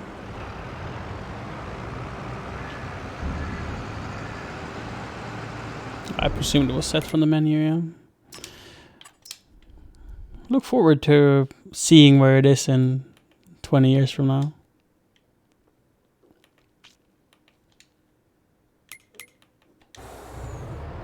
Because voice is such a nice way of interacting with tech. It's not for everything, but for a lot of things. It's just awesome.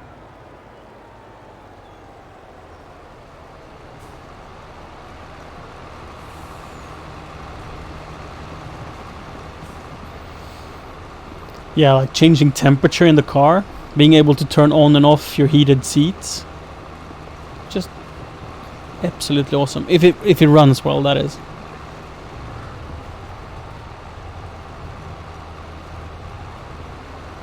It has the potential of being fantastic. Navigation. I mean, I'm sure your your current car, because you still run it. You haven't gotten your new one yet, Jack. But I'm sure you could do voice input for GPS in your current car. But I bet it sucks compared to what what the Android will do in the Volvo.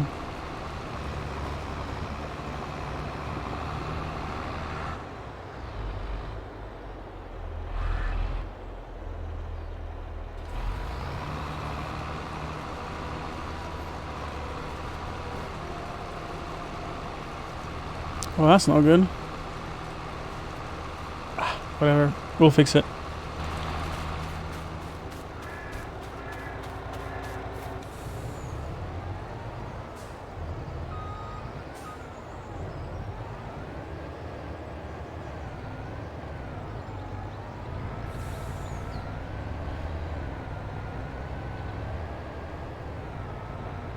Yeah, that too. Home automation. What a game changer it's gonna be. Turning lights on and off. You know, I would like silly things as well, like disabling Wi-Fi. I'd just like to do it with voice assistant.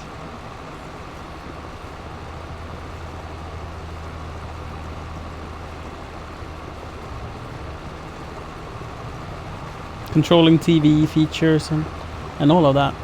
But preferably having it be one system. Like allowing your phone basically to be interacting with the other modules that you run, but that you run like everything through the phone. That's sort of how it's set up today, or where the industry is moving. At least I feel that way.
It feels great having a wood stove, Dorian.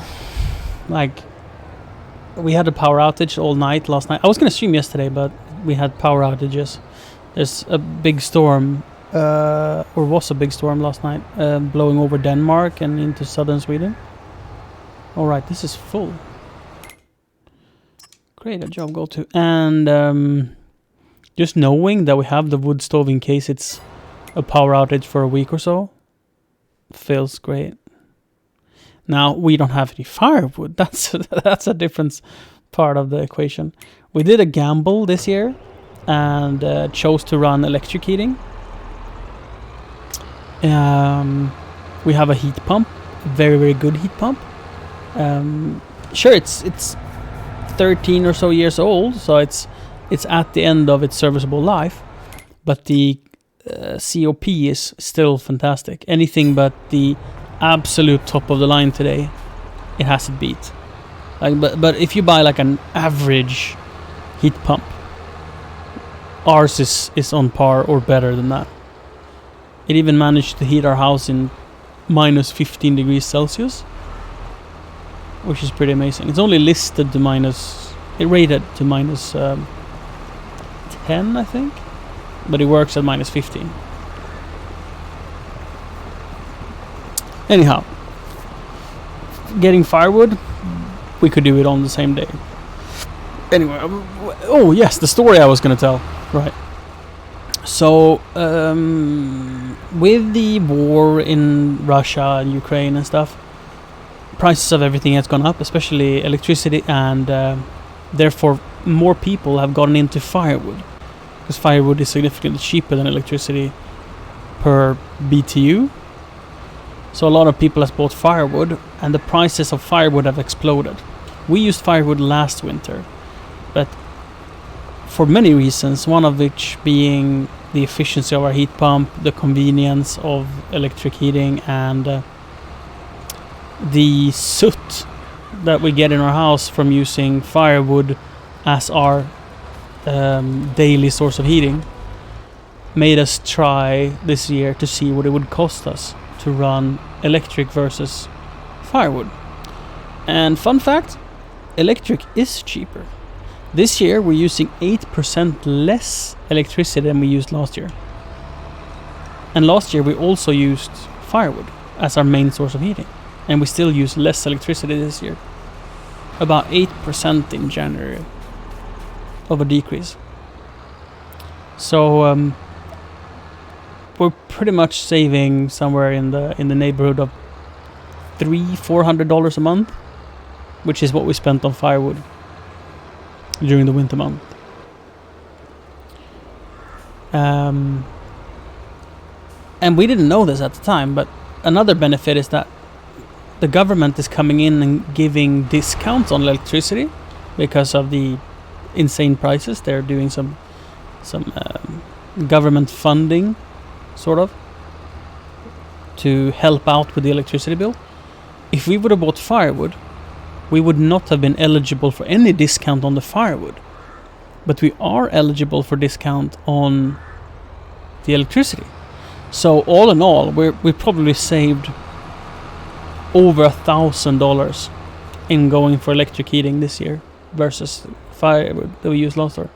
I think it could be upwards of $1,500 in savings for us by doing it, which is fantastic. Like, there's no drawbacks. We've had a better indoor climate. There's been less work and less pollutants in the air in our home. That said, we also have felt a bit vulnerable not having firewood, and when it's really cold, like minus 15, our heat pump only manages to make it about 12 to 16 degrees indoors.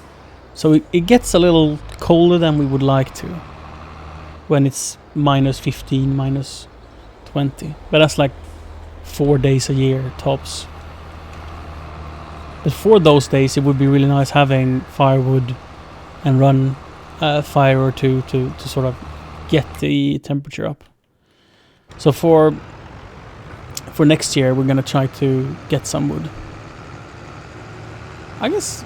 I mean, yeah. For this year, it's not necessary because that cold season is over. I say that, but it's -5 outside right now. But up until -10, the heat pump can deal with heating the house. Yes, Jack. Yes. So when I say we're saving 8%, that is factoring in Siri not having the studio in the shed. So the numbers aren't completely true. If it was a one-to-one comparison, we would have to do a year without the studio and firewood. But I would have expected it to be a significant increase in the electricity bill. The fact that we are like heating our entire house with less electricity than we used to heat Siri's studio. Our house is 135 square meters and the studio is 15. And what it costed us to heat that 15 square meter studio is more than it cost to heat the entire house. So that's awesome. We moved into this house November 2021. So we're comparing November 2021 to, say, February 2022 with November 22 to February 23. So we've had a full year's worth, or 2 years. Well, this is the second winter. So we have the data to compare.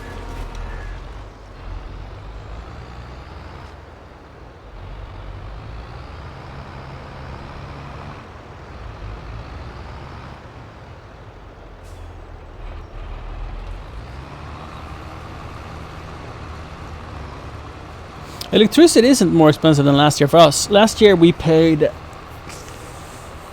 30 cents dollars or 300 Swedish cents per kilowatt hour. And this year we're averaging like 160-ish. So actually electricity is like half price. Because the deal we had last year was very bad. But when I say we're saving 8%, I'm only measuring the consumed electricity. Like the actual amount we pay each month is irrelevant because we can't affect that. Well, I say that, but we can't. We have a electricity deal where we pay the actual rates every hour. So we have an app we go and check to see the hourly rates, and based on that we decide to run a laundry or not. Like our dishwasher, we program it to start not now, but in 10 hours if it's cheaper electricity in 10 hours. I don't shower, or I shower maybe. No, I'm fine. Whatever. I'm trying to say, like, I don't shower a day when it's high prices, and I instead shower a day when it's low prices. And most of the time it's absolutely doable to just put up a couple of days before the prices drop. And sometimes you just have to take a shower and the prices are high, and that's fine. But I've made it into a game. I don't think it's a chore. I think it's fun to challenge myself to buy the cheapest electricity and work around the market, so to say. The first month we've only had this December and January, so only 2 months. This is our third month. In December we managed to save 10 cents Swedish, so 1 cent dollar. Not a big change, but it's like $5 in a month without consumption. That wasn't really worth it. And in January we managed to save 3 cents, so about $18-20 or so without consumption. Again, is it worth it? Maybe not. Since our heating is our largest cost, and the heat pump is very slow to heat and then get started, it has to be running all the time. If we had direct electricity, like a normal radiator, we could turn it on and off based on the prices, and then we would get a bigger change. But our big ticket item is like the heating, and that's constant, so we're not really able to affect the rates. And also our washing machine and tumble dryer are of the highest efficiency, like A triple plus, yeah. So they, again, like they use so little that it's not a big change for our overall consumption.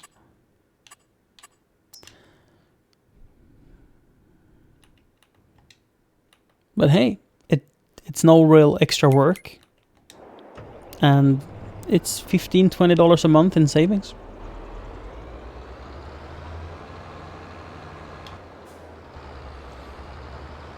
Like it's not an inconvenience for me that the dishwasher starts 4 hours later.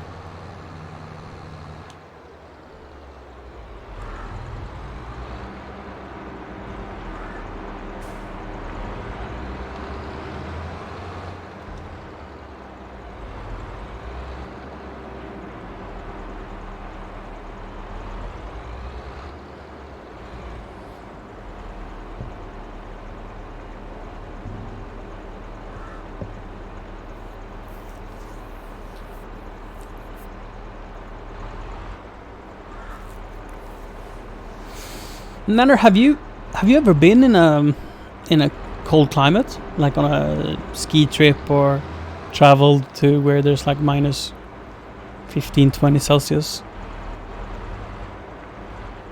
What's your experiences in cold?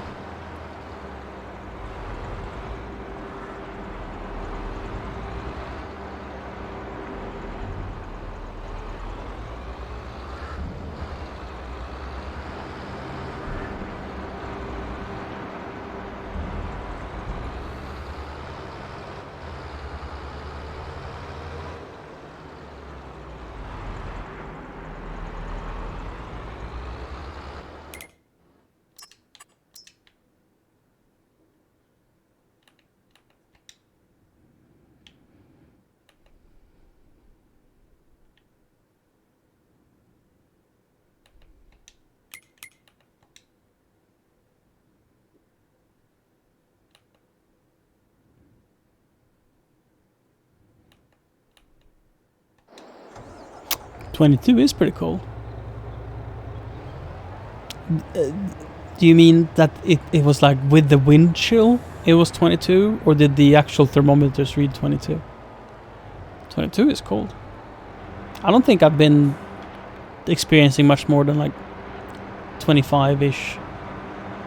Oh, 28. Yeah.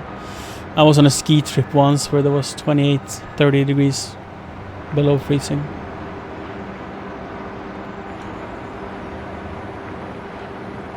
This tractor is not adequate.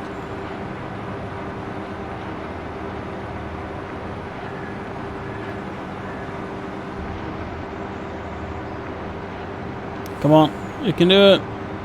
You know you want to. Whoa, whoa, whoa, whoa. Maybe if I come in with speed.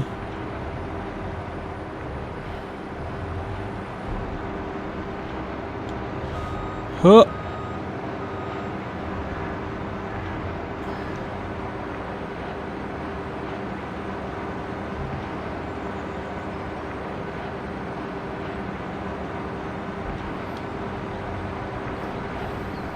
I like the cold. I don't love the cold, but I'd rather have a place that is too cold than a place that is too warm.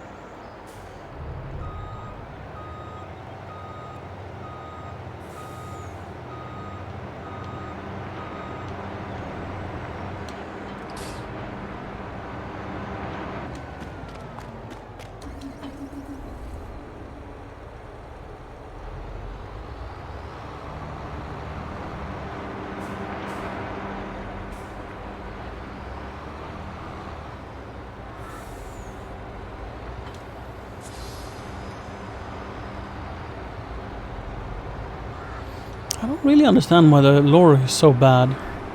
Because if we look at the stats,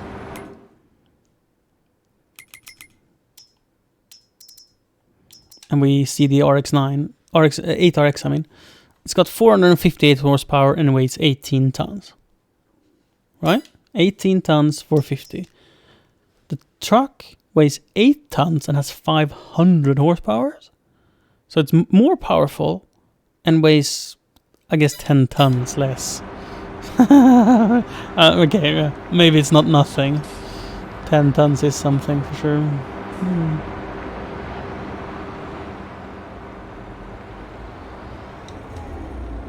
Minus 40, jeez.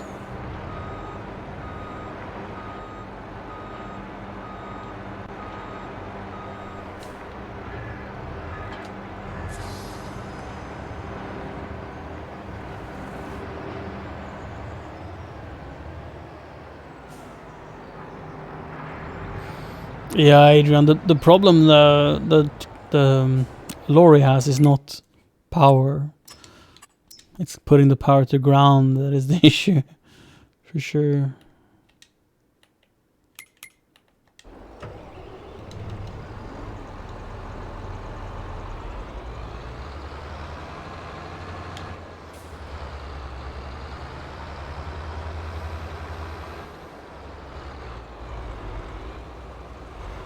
Gearing as well. Surely must make a difference.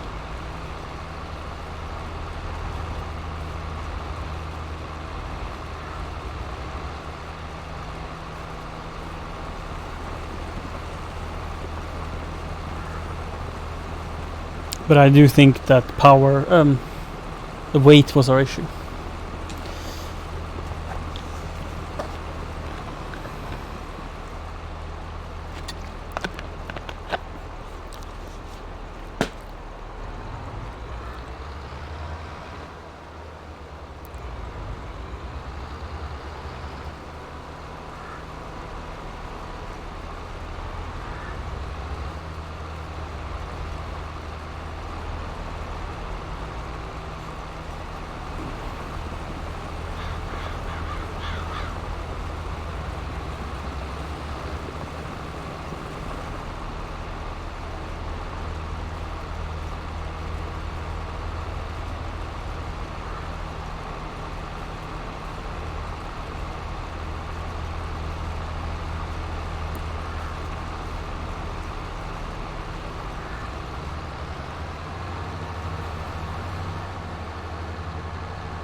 What a beautiful sunset. Sunrise, sorry.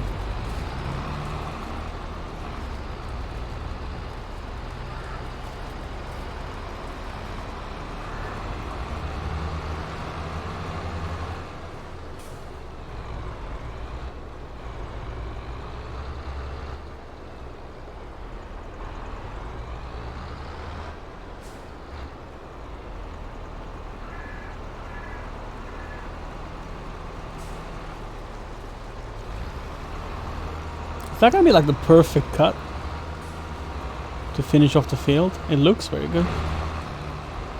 It is gonna be perfect. Man, the satisfaction of being able to just get close to full width in the final pass.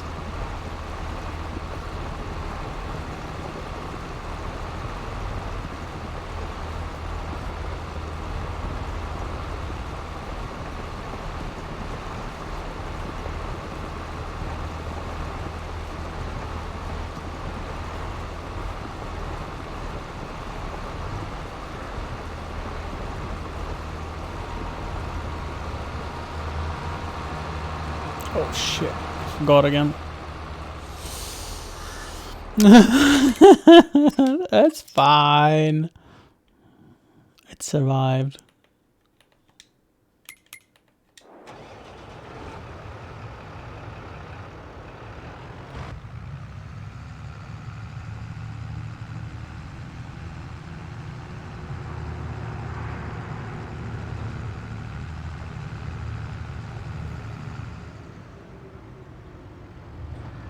I look forward to winter so much this year compared to in the past. We have so much we're doing this winter, like giant maintenance schedule on our equipment, a lot of logging. We have so much building to do, We are doing sugar beet cuts. You just have to buy a tool for that.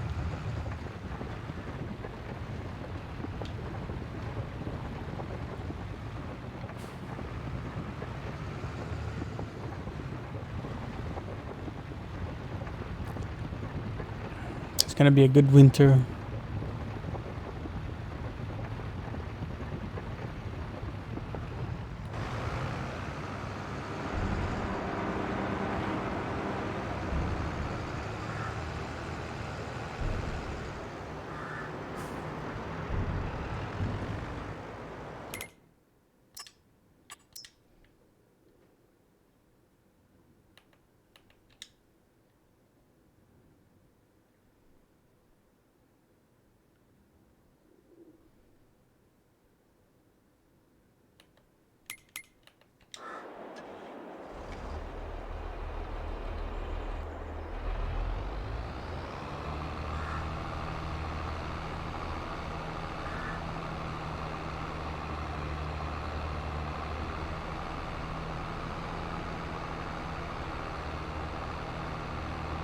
This grass area here is going to be such a good vineyard. I can just tell.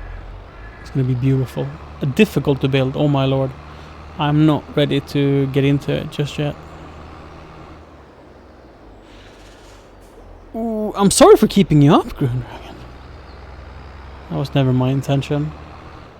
Have you seen this? I've made an art piece. I've put a log on this stump. It's not touching the ground. I know what I'm gonna do. I'm gonna... Hold on, come here, look.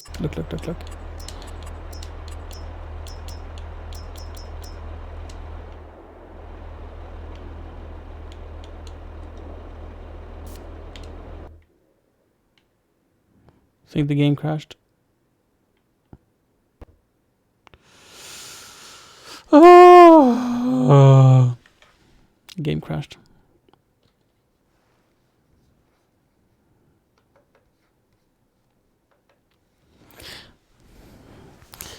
One of my mod last save is maximum 10 minutes ago, and probably when I open the menu to set up the AI. So he's not a big deal. Time to start a different game. Yep. Let's play Pokemon.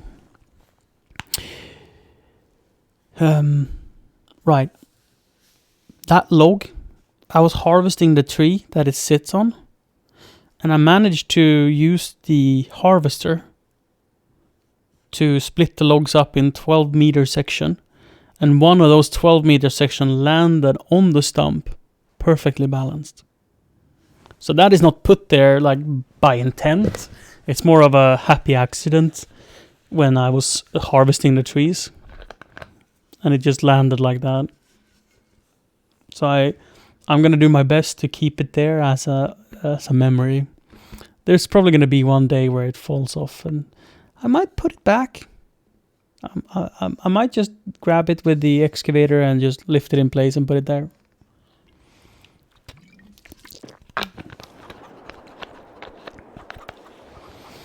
$8:45. Let's look at the map and see where we're at. The harvest of this field is not done, is it? No. So we need to set this one up to do last pass and empty this trailer. This is where, like, so we missed the Dewey, like when we used the RX9 or 8RX to offload this thing. There's a bit of work to do, but it's not bad.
I wonder what makes the game crash. If it's that it's too much going on the server?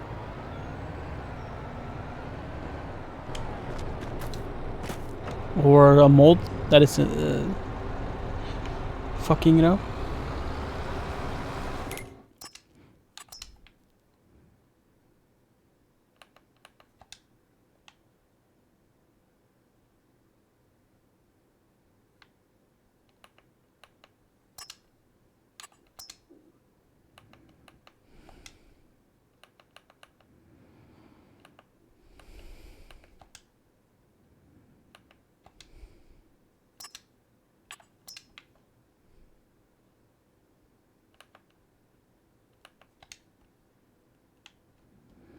There we are. Oh, right. Let's go back and do the painting and see if we can do it this time. Or if we'll crash the game.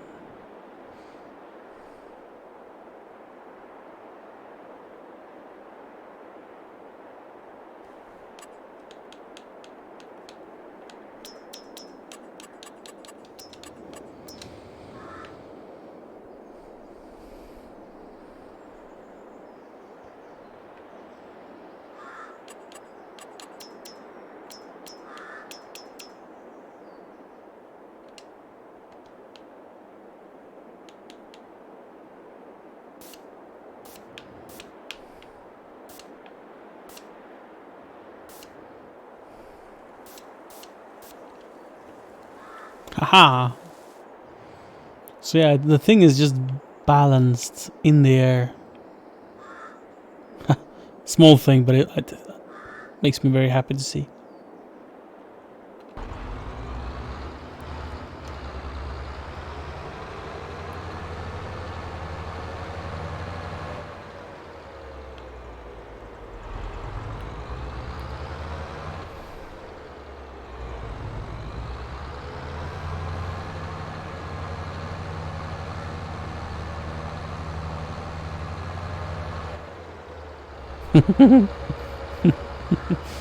Thanos.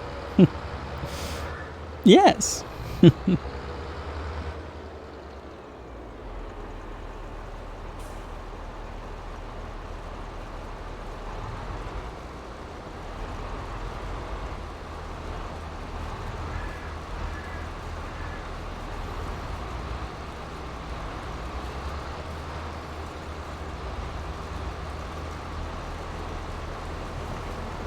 What did you clip now, Dojan? I love the Dojan clips. Every clipper has like their own clip style. I think Dojan's clip style is commemorating fails. This is not an. I mean this in the best ways. That I think fail clips are so much fun.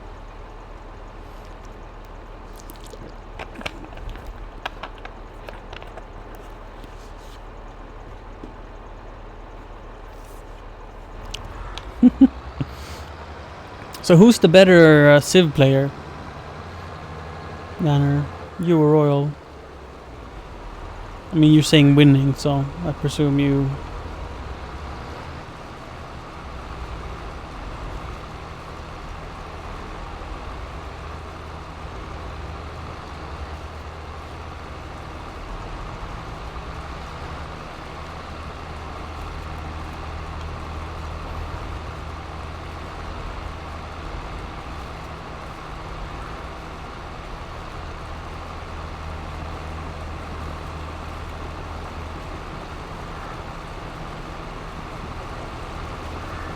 Is Royal being a sore loser, or is he handling it well?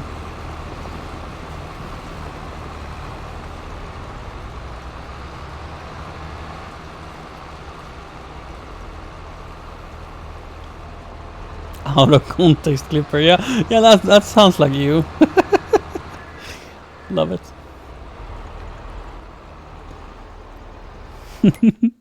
It's like some people are into that, like banter humor, and others are not. I think it's needed in society, because if you can't laugh at yourself, doing a mistake. Are you really a happy person?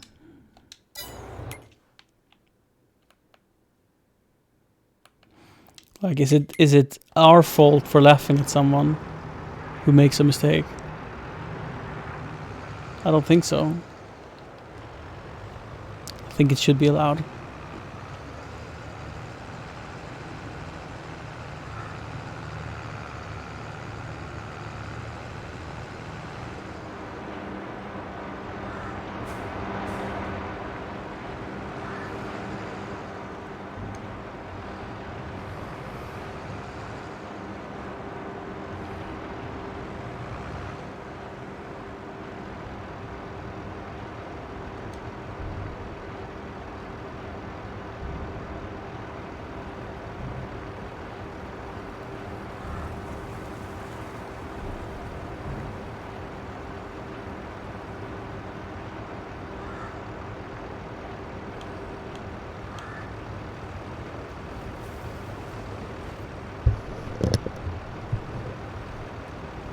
You have chosen wisely in partner.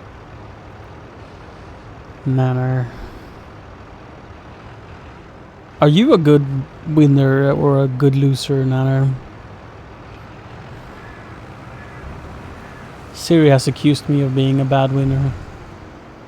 She thinks I'm gloating too much. I'm like, am I gloating though? Or am I just really happy that I won? What is the difference?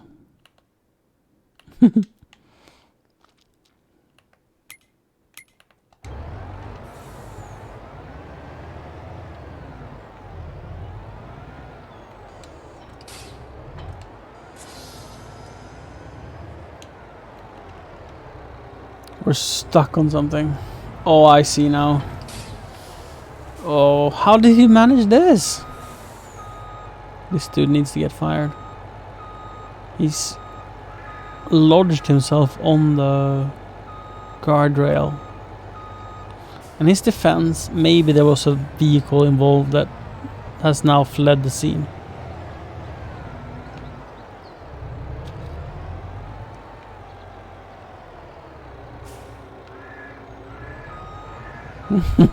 Because like getting this stuck, it takes a bit of willpower.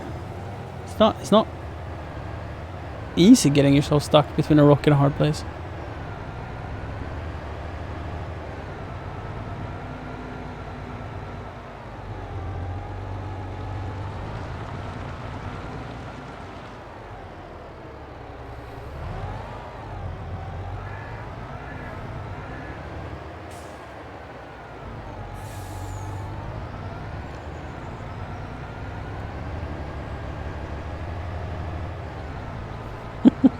Dojan with the sex jokes. Do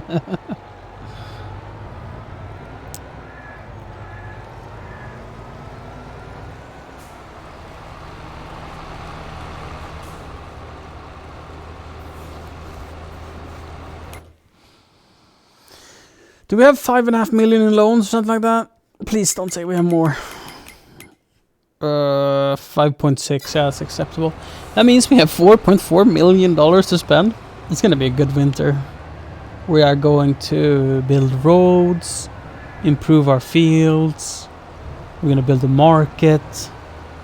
We're gonna build a bunch of carpentry things, making like dog houses, bird baths, picture frames, easels, stuff like that.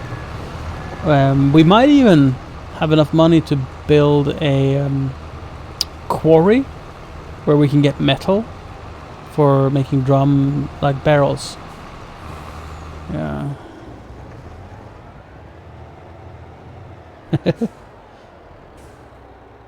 You going to bed, Jack? Have a good night's sleep. I was gonna say good luck, but I don't think you need luck to sleep.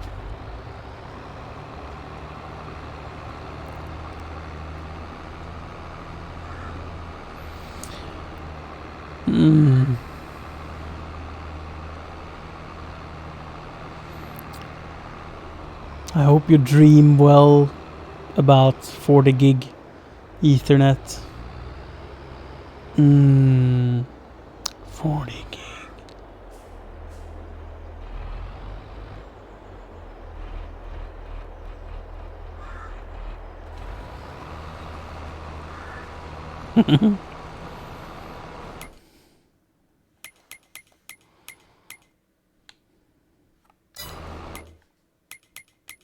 Wait, 40 gig Ethernet? Is an Ethernet the cable or is it Ethernet just networking? Maybe it's 40 gig fiber.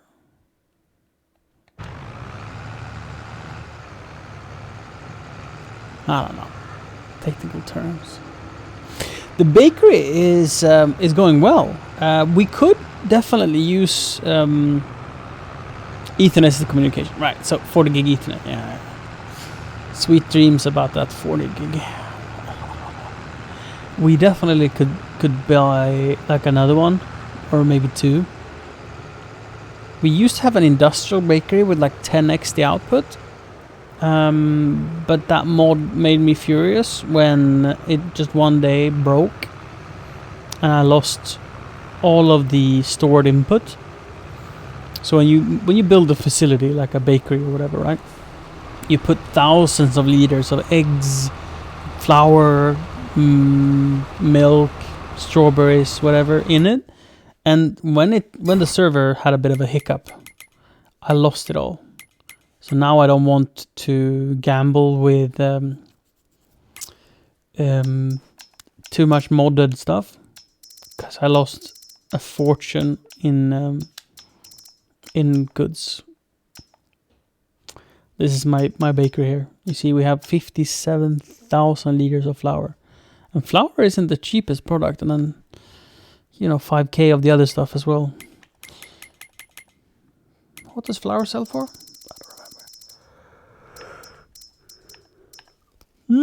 Thousands, so it's like 60k.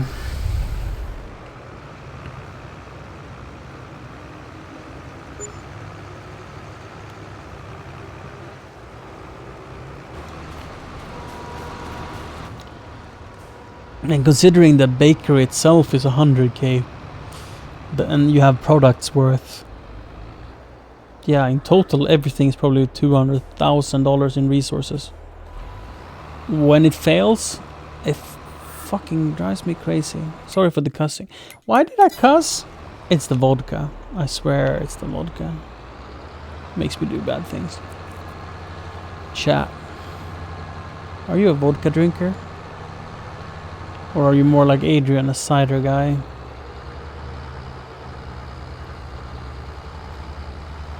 I love cider. Just never have it around. It's like...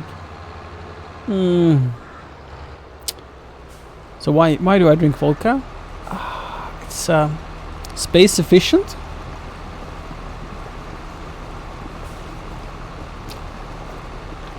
It's productive.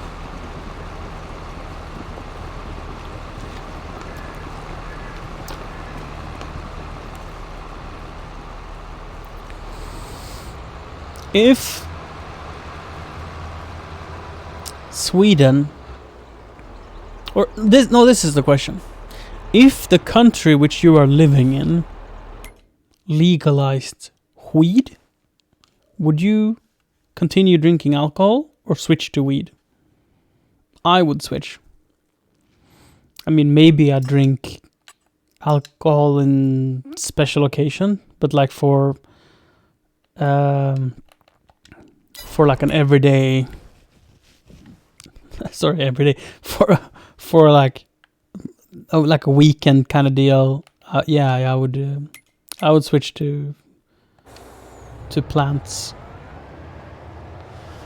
I guess potato, which you make vodka from, or can make vodka from, is a plant as well.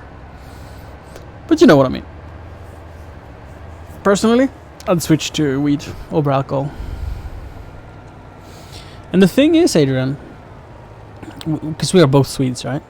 I think it's going to happen in Sweden in my lifetime.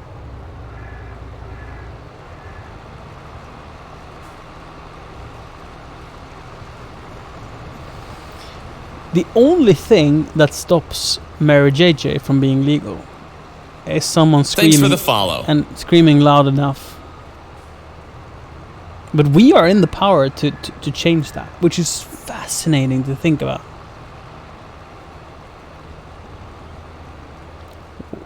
We have to get enough people to sign up for a political party, so we get enough seats in the House in order to trade with other parliaments, other parts of the parliament, saying like, we will not accept your bill, whatever, unless you accept our bill, whatever. And then it's done. That's how easy it is. And I might sound like I'm like joking here, but no, it is easy.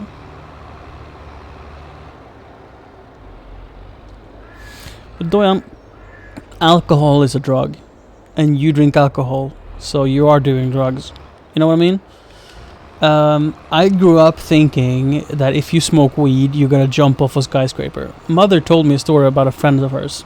This is true story, but what I question is the person did not smoke weed. Maybe it smoked weed, but it did other stuff as well. One of her friends, when she was a teenager, got affected by a substance, got super paranoid, and threw himself out a window from like the 3rd story or something like that, like high up. I don't think the person died, but it was like, to witness such a thing, oof. I used to think this was like a horror story Mother did to scare me of drugs, but I do believe it could be true. But what I don't believe is that it was a just weed kind of deal. Now I know that you can get irreversible psychosis. Like you can forever ruin your life, get hospitalized in a mental institution from smoking weed. But that happens to like not even 1%. You know, it's like 1/10 of a percent, 100th of a percent. Like it's like a disappearingly small number. It's not like a real threat. So I think the person was on some other stuff. You know, definitely. So yeah, when it comes to doing drugs, I'm like, alcohol is terrible for us. And somehow we've made that socially acceptable. I think like in the Prohibition era of America, it was illegal. And they tried to outlaw alcohol as well. And now it's not illegal almost anywhere but Kuwait. Maybe other Arabic countries as well. But like alcohol is just so universally accepted that people don't see alcohol as a drug no more. But when you're thinking about weed, which is like a natural compound that humans have consumed for probably its entire existence, you know. And I grew up thinking that it was the devil's lettuce. That if you smoke weed once, that's it. Your life is over. Honestly, that's what I thought when I was a child. I was like, I thought it was like doing heroin. Angel dust. I put weed in the same category as heroin when I was a child. But my parents drank alcohol, not every weekend, but you know, once or twice a month. They were at parties and everyone was drinking alcohol, and that's completely normal. And now that I'm an adult and I know more than one thing and I have some personal experiences, all of a sudden it's like, oh shit, weed is fucking amazing and alcohol is terrible. Funny how perspectives change when you get experience and especially when you get personal experience.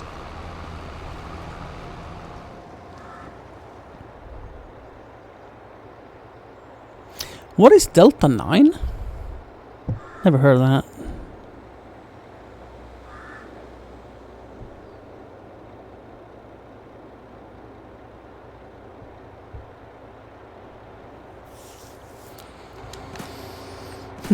Are you a purist, Guru Dragon? Like, you don't drink, you don't smoke, you don't... No substances. What's going on? You're blocked by an object? But what object? Are you really blocked?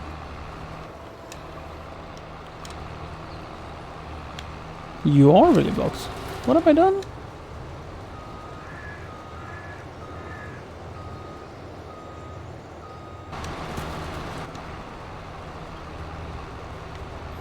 What are you stuck on? Just this hole?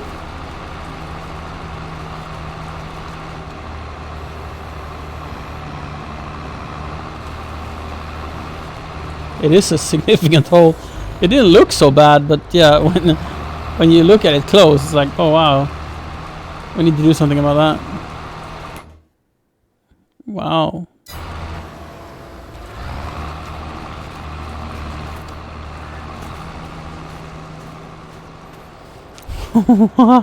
That's like a crater. It's like an asteroid hit.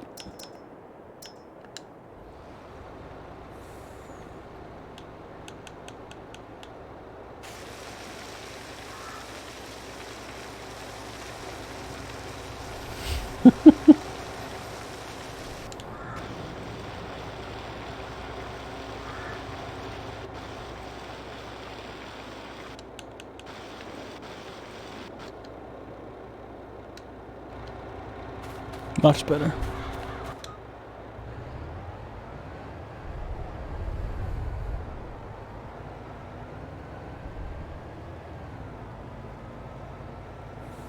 So I've been to Amsterdam a couple of times. A fair few times, honestly. And I only have good things. I mean, it works different for different people, absolutely.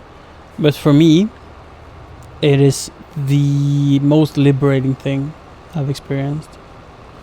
We'd just so I have significant ADHD, and my personality is like very aware of my surroundings in a protective kind of way. That, let's use guitar for an example, right? When I play guitar, my fingers are doing things, but at the same time, I'm thinking about what will happen in 2 weeks. At the same time, I'm having a inner just dialogue about a thing I said, maybe to a friend or to a family member. And I'm also contemplating Siri's career and like her choices and like how we could improve, all whilst I'm strumming chords.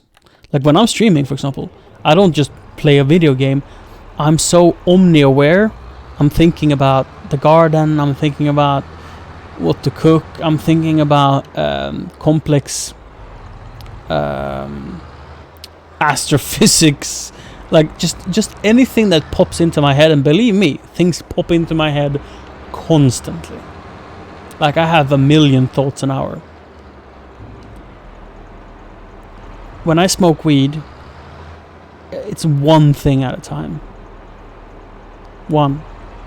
And if I do it the right way, so I enable myself, say for guitar playing, for example, I just, instead of thinking about the world around me, it's like I have a macro lens and I see the string under a microscope and I see the vibration and I understand why a certain chord sounds good or why this string played together with that works because of the frequencies resonating. Like my focus is on a different level where I just appreciate what I'm doing on a whole different level. Alcohol makes me silly and very joyous, and it removes a lot of worries. Like I don't worry about things when I'm drunk. On alcohol, it's like worry-free, just fun. Like everything will work out. That's me on alcohol. But on weed, it's like whatever I condition myself to do, like cleaning, for example. I just see dirt a different way. It's so weird. Like it's a superpower, and I absolutely would consume on the regular if it was legal in Sweden. I see myself as as like that would be life changing, to the point where I would consider leaving Sweden for it. Now we have a child. Sweden is amazing for that, and Siri is not keen on moving, and she's more important than weed. You know, it's like I would not even entertain the idea of saying like, no, if you don't move with me, fuck you. Like that would never happen. I don't want or need it that much. But when we compare it to alcohol, every day of the week I would pick weed over alcohol. You would think that, like, when I was young, I thought people are just being stoned or just sitting in a sofa doing nothing when smoking weed. That's so far from the truth for me. For me, it's like I start cleaning, I start yogaing, I just do things. I mean, I might have the intention like, oh, I'm gonna just relax with the joint or whatever. But what happens is like, I see something that I've been putting off, or something I like. Yoga is one of those things, or body exercise in general is one of those things where I'm like, oh, I'm feeling a little bit tired. I just know that if I do 10 burpees, I will not be tired anymore. Yet I don't do it. I don't remember who said this, but I heard a psychiatrist or a medical professional at least speak about the good and the bad voice in your head, or sort of the devil and the angel on your shoulder. And it was Jordan Peterson. And you have this inner voice that tells you like, oh man, I really should exercise, or fuck, I should stop playing this video game and go do a batch of laundry. You have this voice within you that tells you what you ought to do. What would happen if you listened to that voice for a week? What would happen if you listened to that voice for a year, 10 years? Where would you be? And when I heard that the first time, I was like, fuck. It would be a game changer. Without a doubt, I would give up my happiness right now for my long-term success and for my future happiness, and it's so worth it. And yet I don't do it. You know, it's like we humans are so weird that way, where we know what's best for us, yet we do something else. And under the influence of cannabis, I don't ignore that inner voice. Like being in Amsterdam at a hotel or whatever, instead of just eating candy and watching silly YouTube videos, I start exercising. I start playing music. I get focused and productive. Now, this is just like alcohol. Alcohol can be amazing in small amounts. When I get drunk, proper drunk, no good will come of it. Same with weed. Like this. That's like, yeah, get stoned and most likely you will just do nothing. You'll have a very good experience, and that's like probably something I would do every once in a while.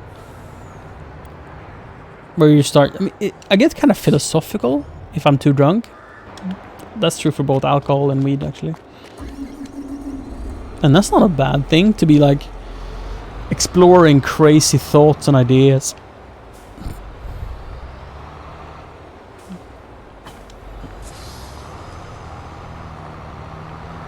Like, how would humanity look if humans were hermaphrodites, meaning they could make babies with themselves? They don't need opposite sex individual in order to make babies. Like, how would humanity be? How would society be? that thought is not really relevant because that's not going to happen. But it kind of gives you interesting thinking points about what humanity is and what society is and what the relationship between a man and a woman is. If you remove the like reproduction aspect of it, how would we change? Super fascinating stuff. And that's sort of what I start thinking about if I'm too drunk or too high. Now that's just one example. I mean, there's a bunch of things that happens. None of them for me has ever been bad though. I don't think I've had bad experience with alcohol ever. I've been sad and angry and frustrated under alcohol, but it's always been either a natural part of like being a teenager or because of something that needed release. Meaning alcohol has never made me sad or angry or do bad things, except for when I was in that state of mind and alcohol just released it. It doesn't alter my thoughts, my behavior.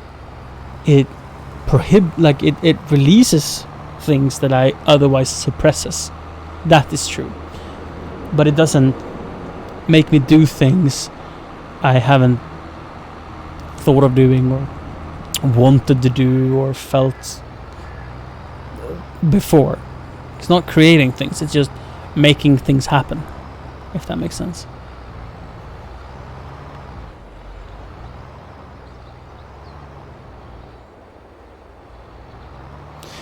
I've actually never heard of Delta 9. Wait, I'm gonna ask a lot of questions. Be right back.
Sorry, I've been bad at reading chat.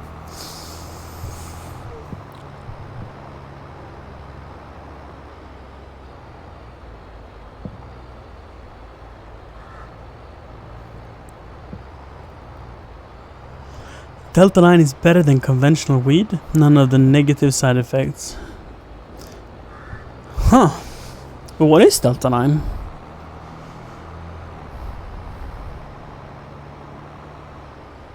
I like that. Green Dragon, he says, to me it's all terrible, but let people do what they want with their bodies as long as they're not hurting other people.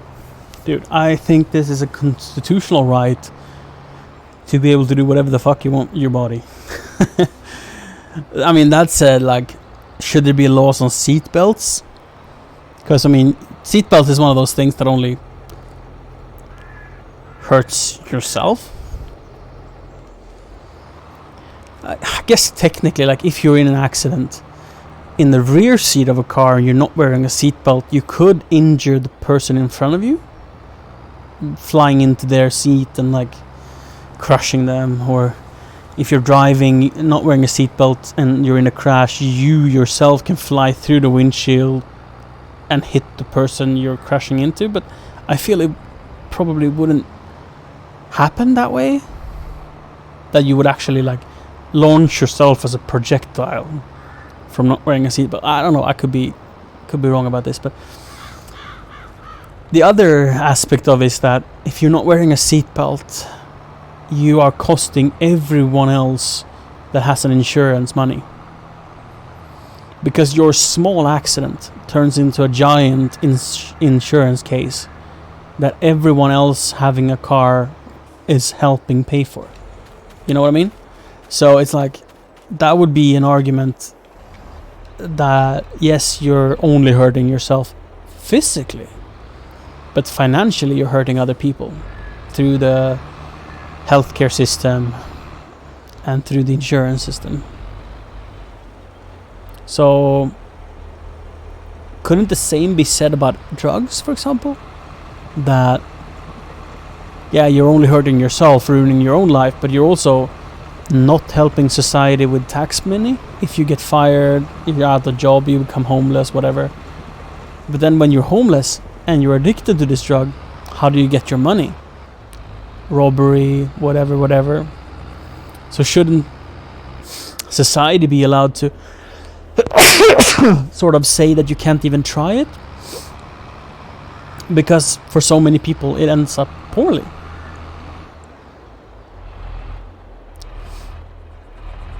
And I'm not sure I think that is... Sorry. Ooh, sneeze. Oh my god. Yes, false alarm.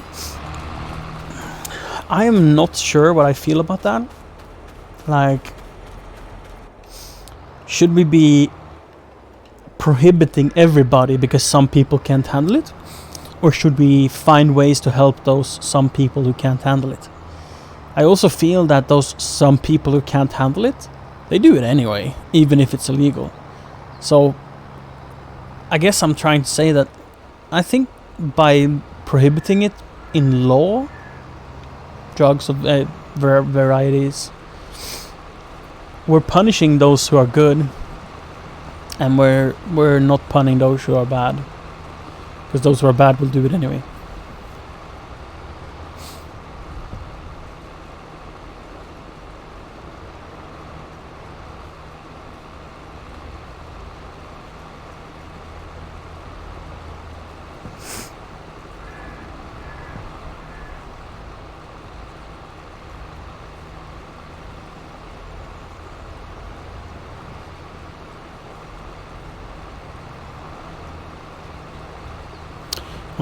Green Dragon also says that he has a high resistance to everything.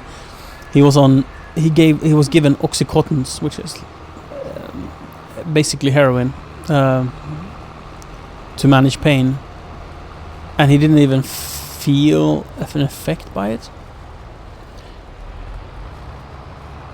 That is that says a lot. I do believe it because for some people, pain is...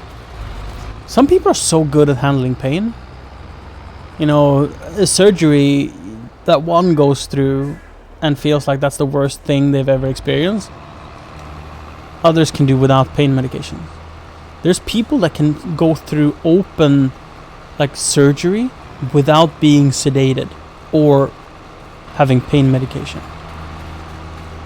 And that's just wild to me, that we have such mentally strong individuals that could, like, operate on their leg or whatever without pain meds in a conscious state, without passing out. Because that's the problem. It's not that, like, oh, you need to have willpower to do it. No. It's like the body physically passes out from too much pain to save itself. So I don't know if you've ever been through something that is, like, really, really painful, but it's not uncommon to pass out.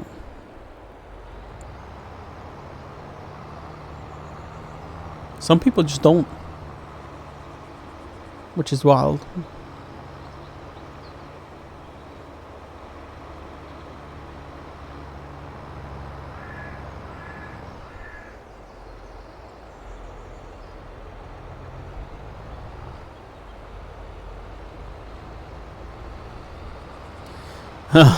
Toyan is considering a 3-hour beat contract or not. I mean, I like sugar beets, but it is a big thing. Like, these fields are small. I mean, this map is small. This is a fourth of what you could have in the map size on this game. I don't know, maybe you can even have bigger, but, like, some people play a map 4 times larger than this. with fields that are like half of my map. And sugar beets over a field like that would be days of work. Wow.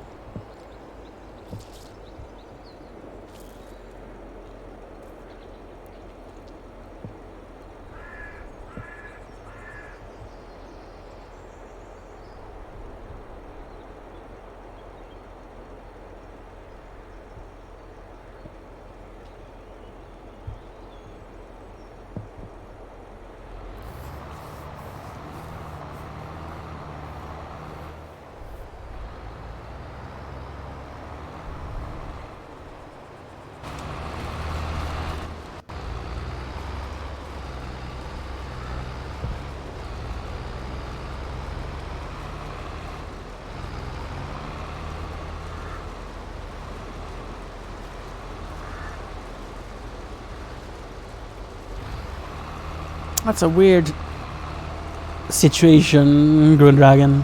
Pain. Like, it's so individual and so weird that being a doctor must be like one of the hardest jobs ever. Because you have to look at someone and be like, this person says he's in pain, but I don't think he is. And then this person screams because they're in pain, but they've only sprained an ankle. So it's like when to give medication, when to not, how to deal, how to not deal. 73 hectare? Holy moly, what's my largest field? 16. I think the largest field that I own is this one, and that's 15.3. But the farmland, no, wait. How does it work again? The field area is 15 hectares, but the farmland area is 29. Right. So this field 5, or farmland 5, is 29 hectares. Let's do, say, field 4 is 17. And Adrian's largest field area, not land area, 73 hectares. What is my largest field area? These are 4, 16, but that's grass. But still it is 16. Like this is probably my largest. 16 up here. 12, 8, 11, 2. Yeah, so field 9 has the largest field area of 16.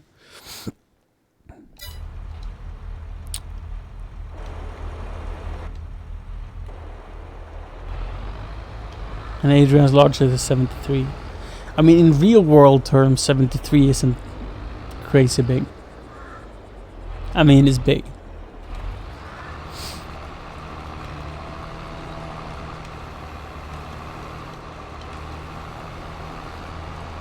It's big, don't get me wrong. But in real world terms, there are 10, 100 times larger. Probably. I don't know what the largest individual field in the world is. But 1,000-acre farms it's not uncommon in America. What is the largest farm in America? Largest continuous farm. Let's go and see.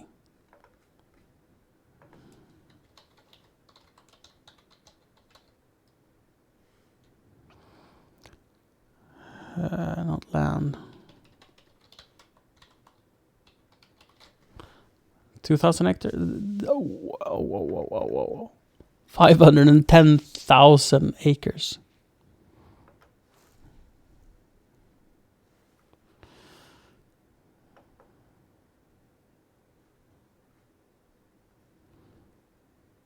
Yeah. It's true that King Ranch. Right. 825,000. Whew. That's big.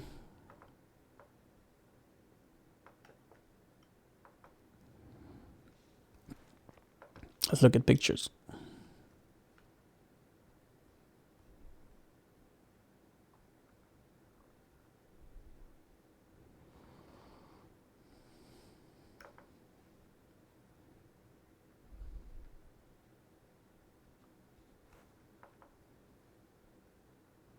$725 million?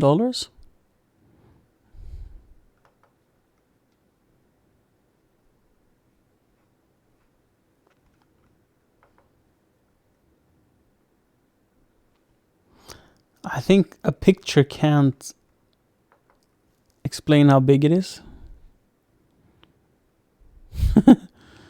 Like, yeah. What does this mean? I think it's impossible to understand. Maybe can we get like oh, this is fantastic. Like, oh wait, sorry, no, I'm not doing screen sharing. I'm like the worst streamer ever. Sorry. It's like I don't know how. It's like I don't know how this thing works. Can you please allow me to use an ad blocker? Okay.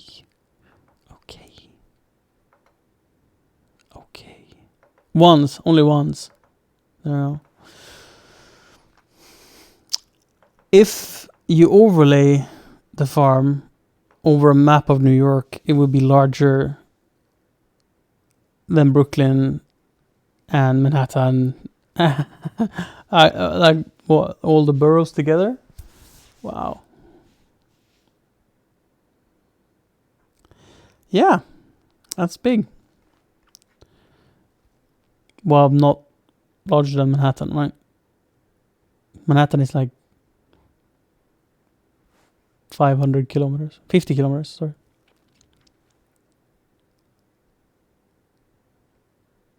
It's big. It's like a city. Like against Los Angeles.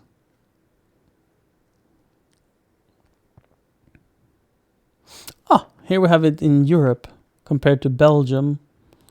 This is more, I guess, relatable for me. Scheiße.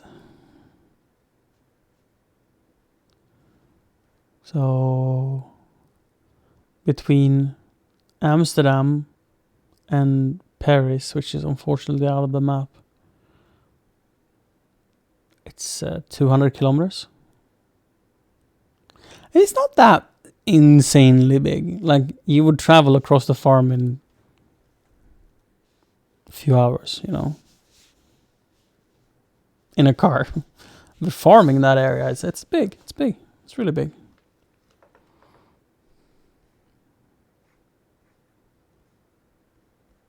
What did I have to say about it?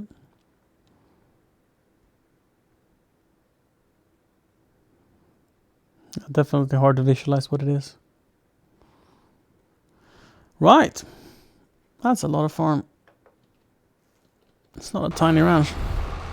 And then America doesn't have the largest places in the world. I think China. Australia, China? I'm not sure. I think China has like the largest cow farms, at least. The largest dairy farms in the world. Oops. I think belongs to China.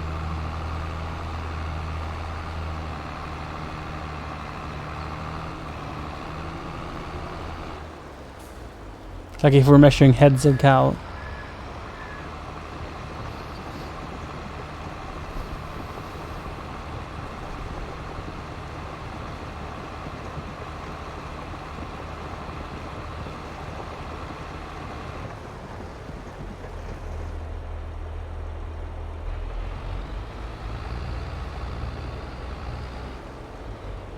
Well, have you gone to King Ranch? Or the other one? Either way, it's absolutely the same place. 100,000 cows. King Ranch, yeah. Wow.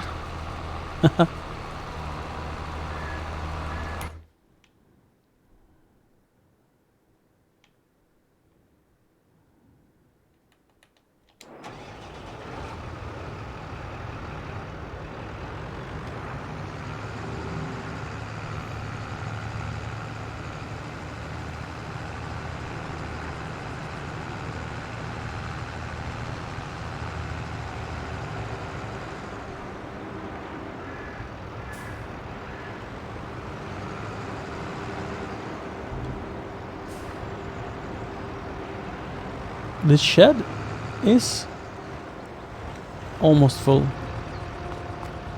Like, we have to get a pusher so we can fill up this corner. The roof height is too low, so I can't offload there.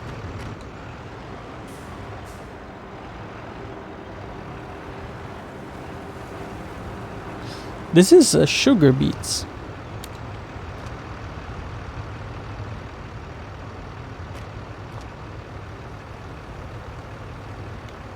And if you ask how much, I have no idea. A lot. Like, each trailer is 12,000 liters. And we have done many trailers.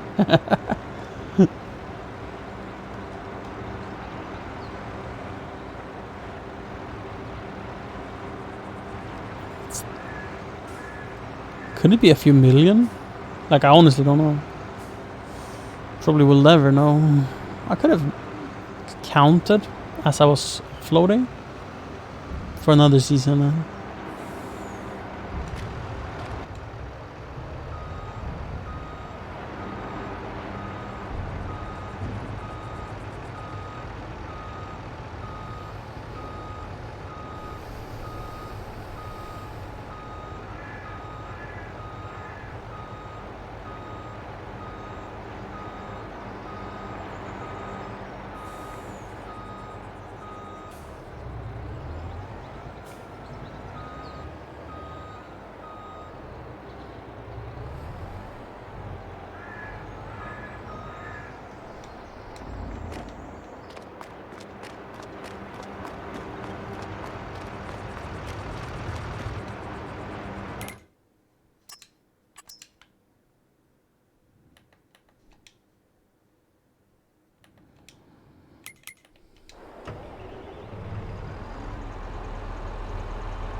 Whoopee.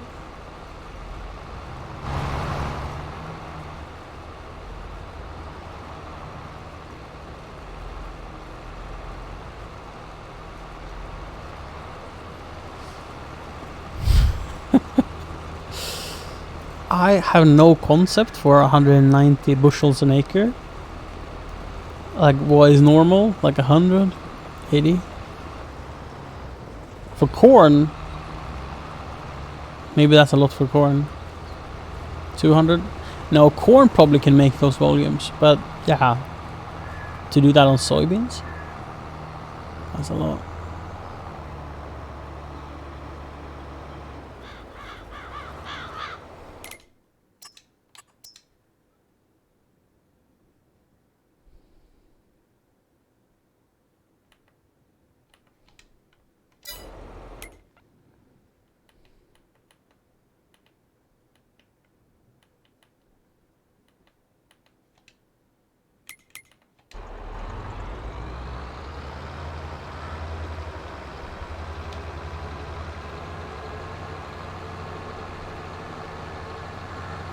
Yeah, right. Corn is around 200.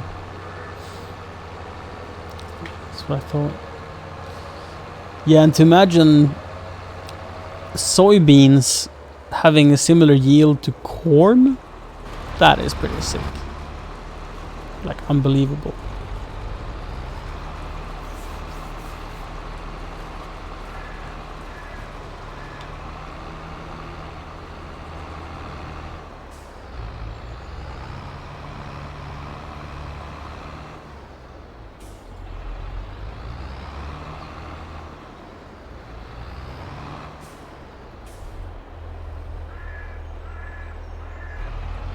Like the average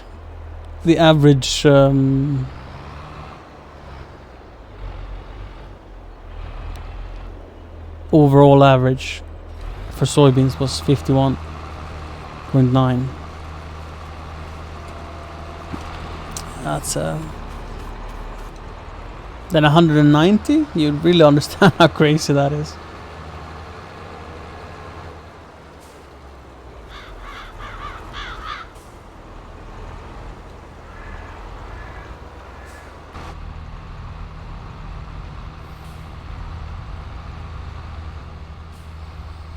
Unlike the fast track, this Syntrack tractor has no wiper in the rear window covering the view, and oh my lord, it's so nice.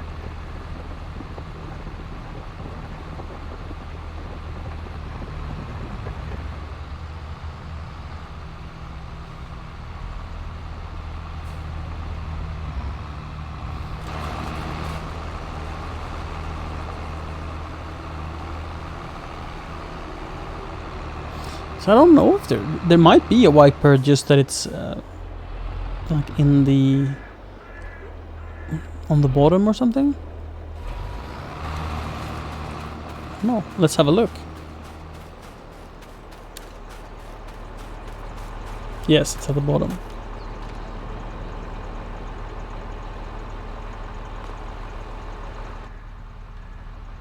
So it's I would imagine it would still be visible from the cab. Weird. Where did you can't see it?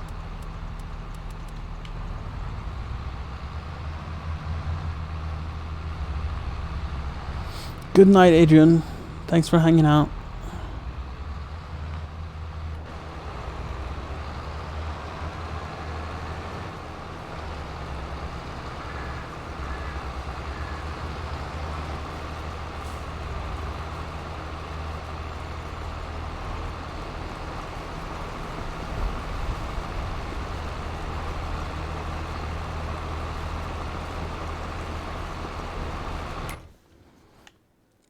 Toyan, are you still struggling with your 3-hour contract?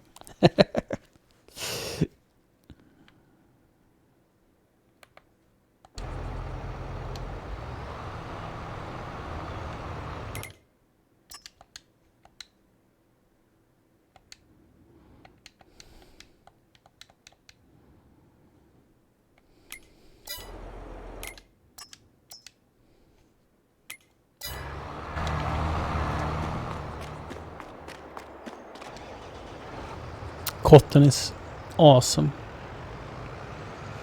I love doing cotton.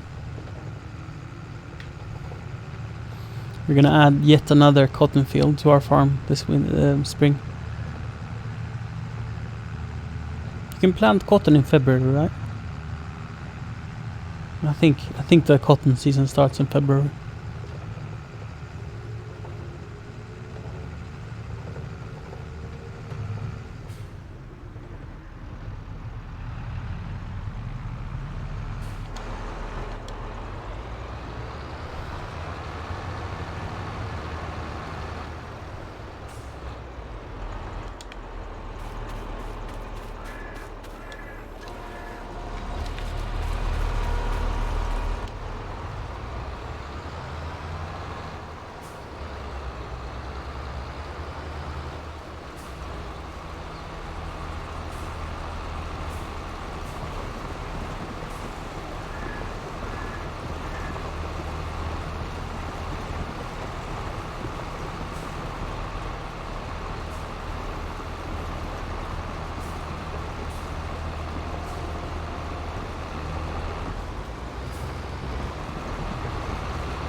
It is Screw Dragon.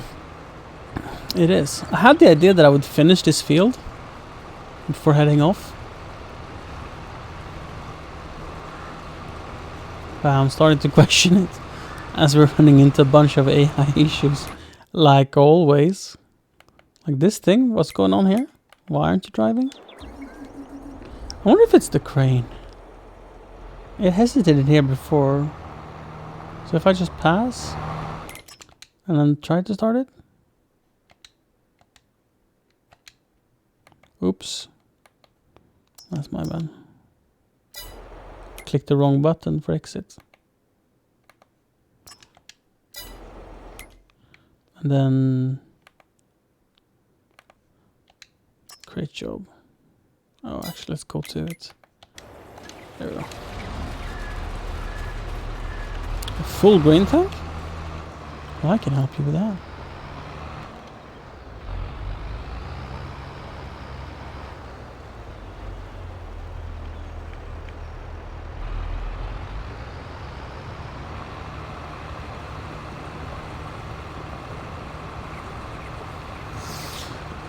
Oh, yeah, let's do that. Let's call it. It's been great. Fun stream.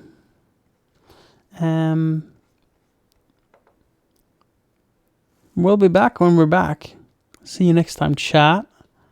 We'll finish the sugar beet harvest, and then we have an amazing winter coming with lots of construction. More than anything, we'll be doing construction. When will that be? Yes. Yes. I do not know. I do not know, honestly. Probably tomorrow, maybe Monday.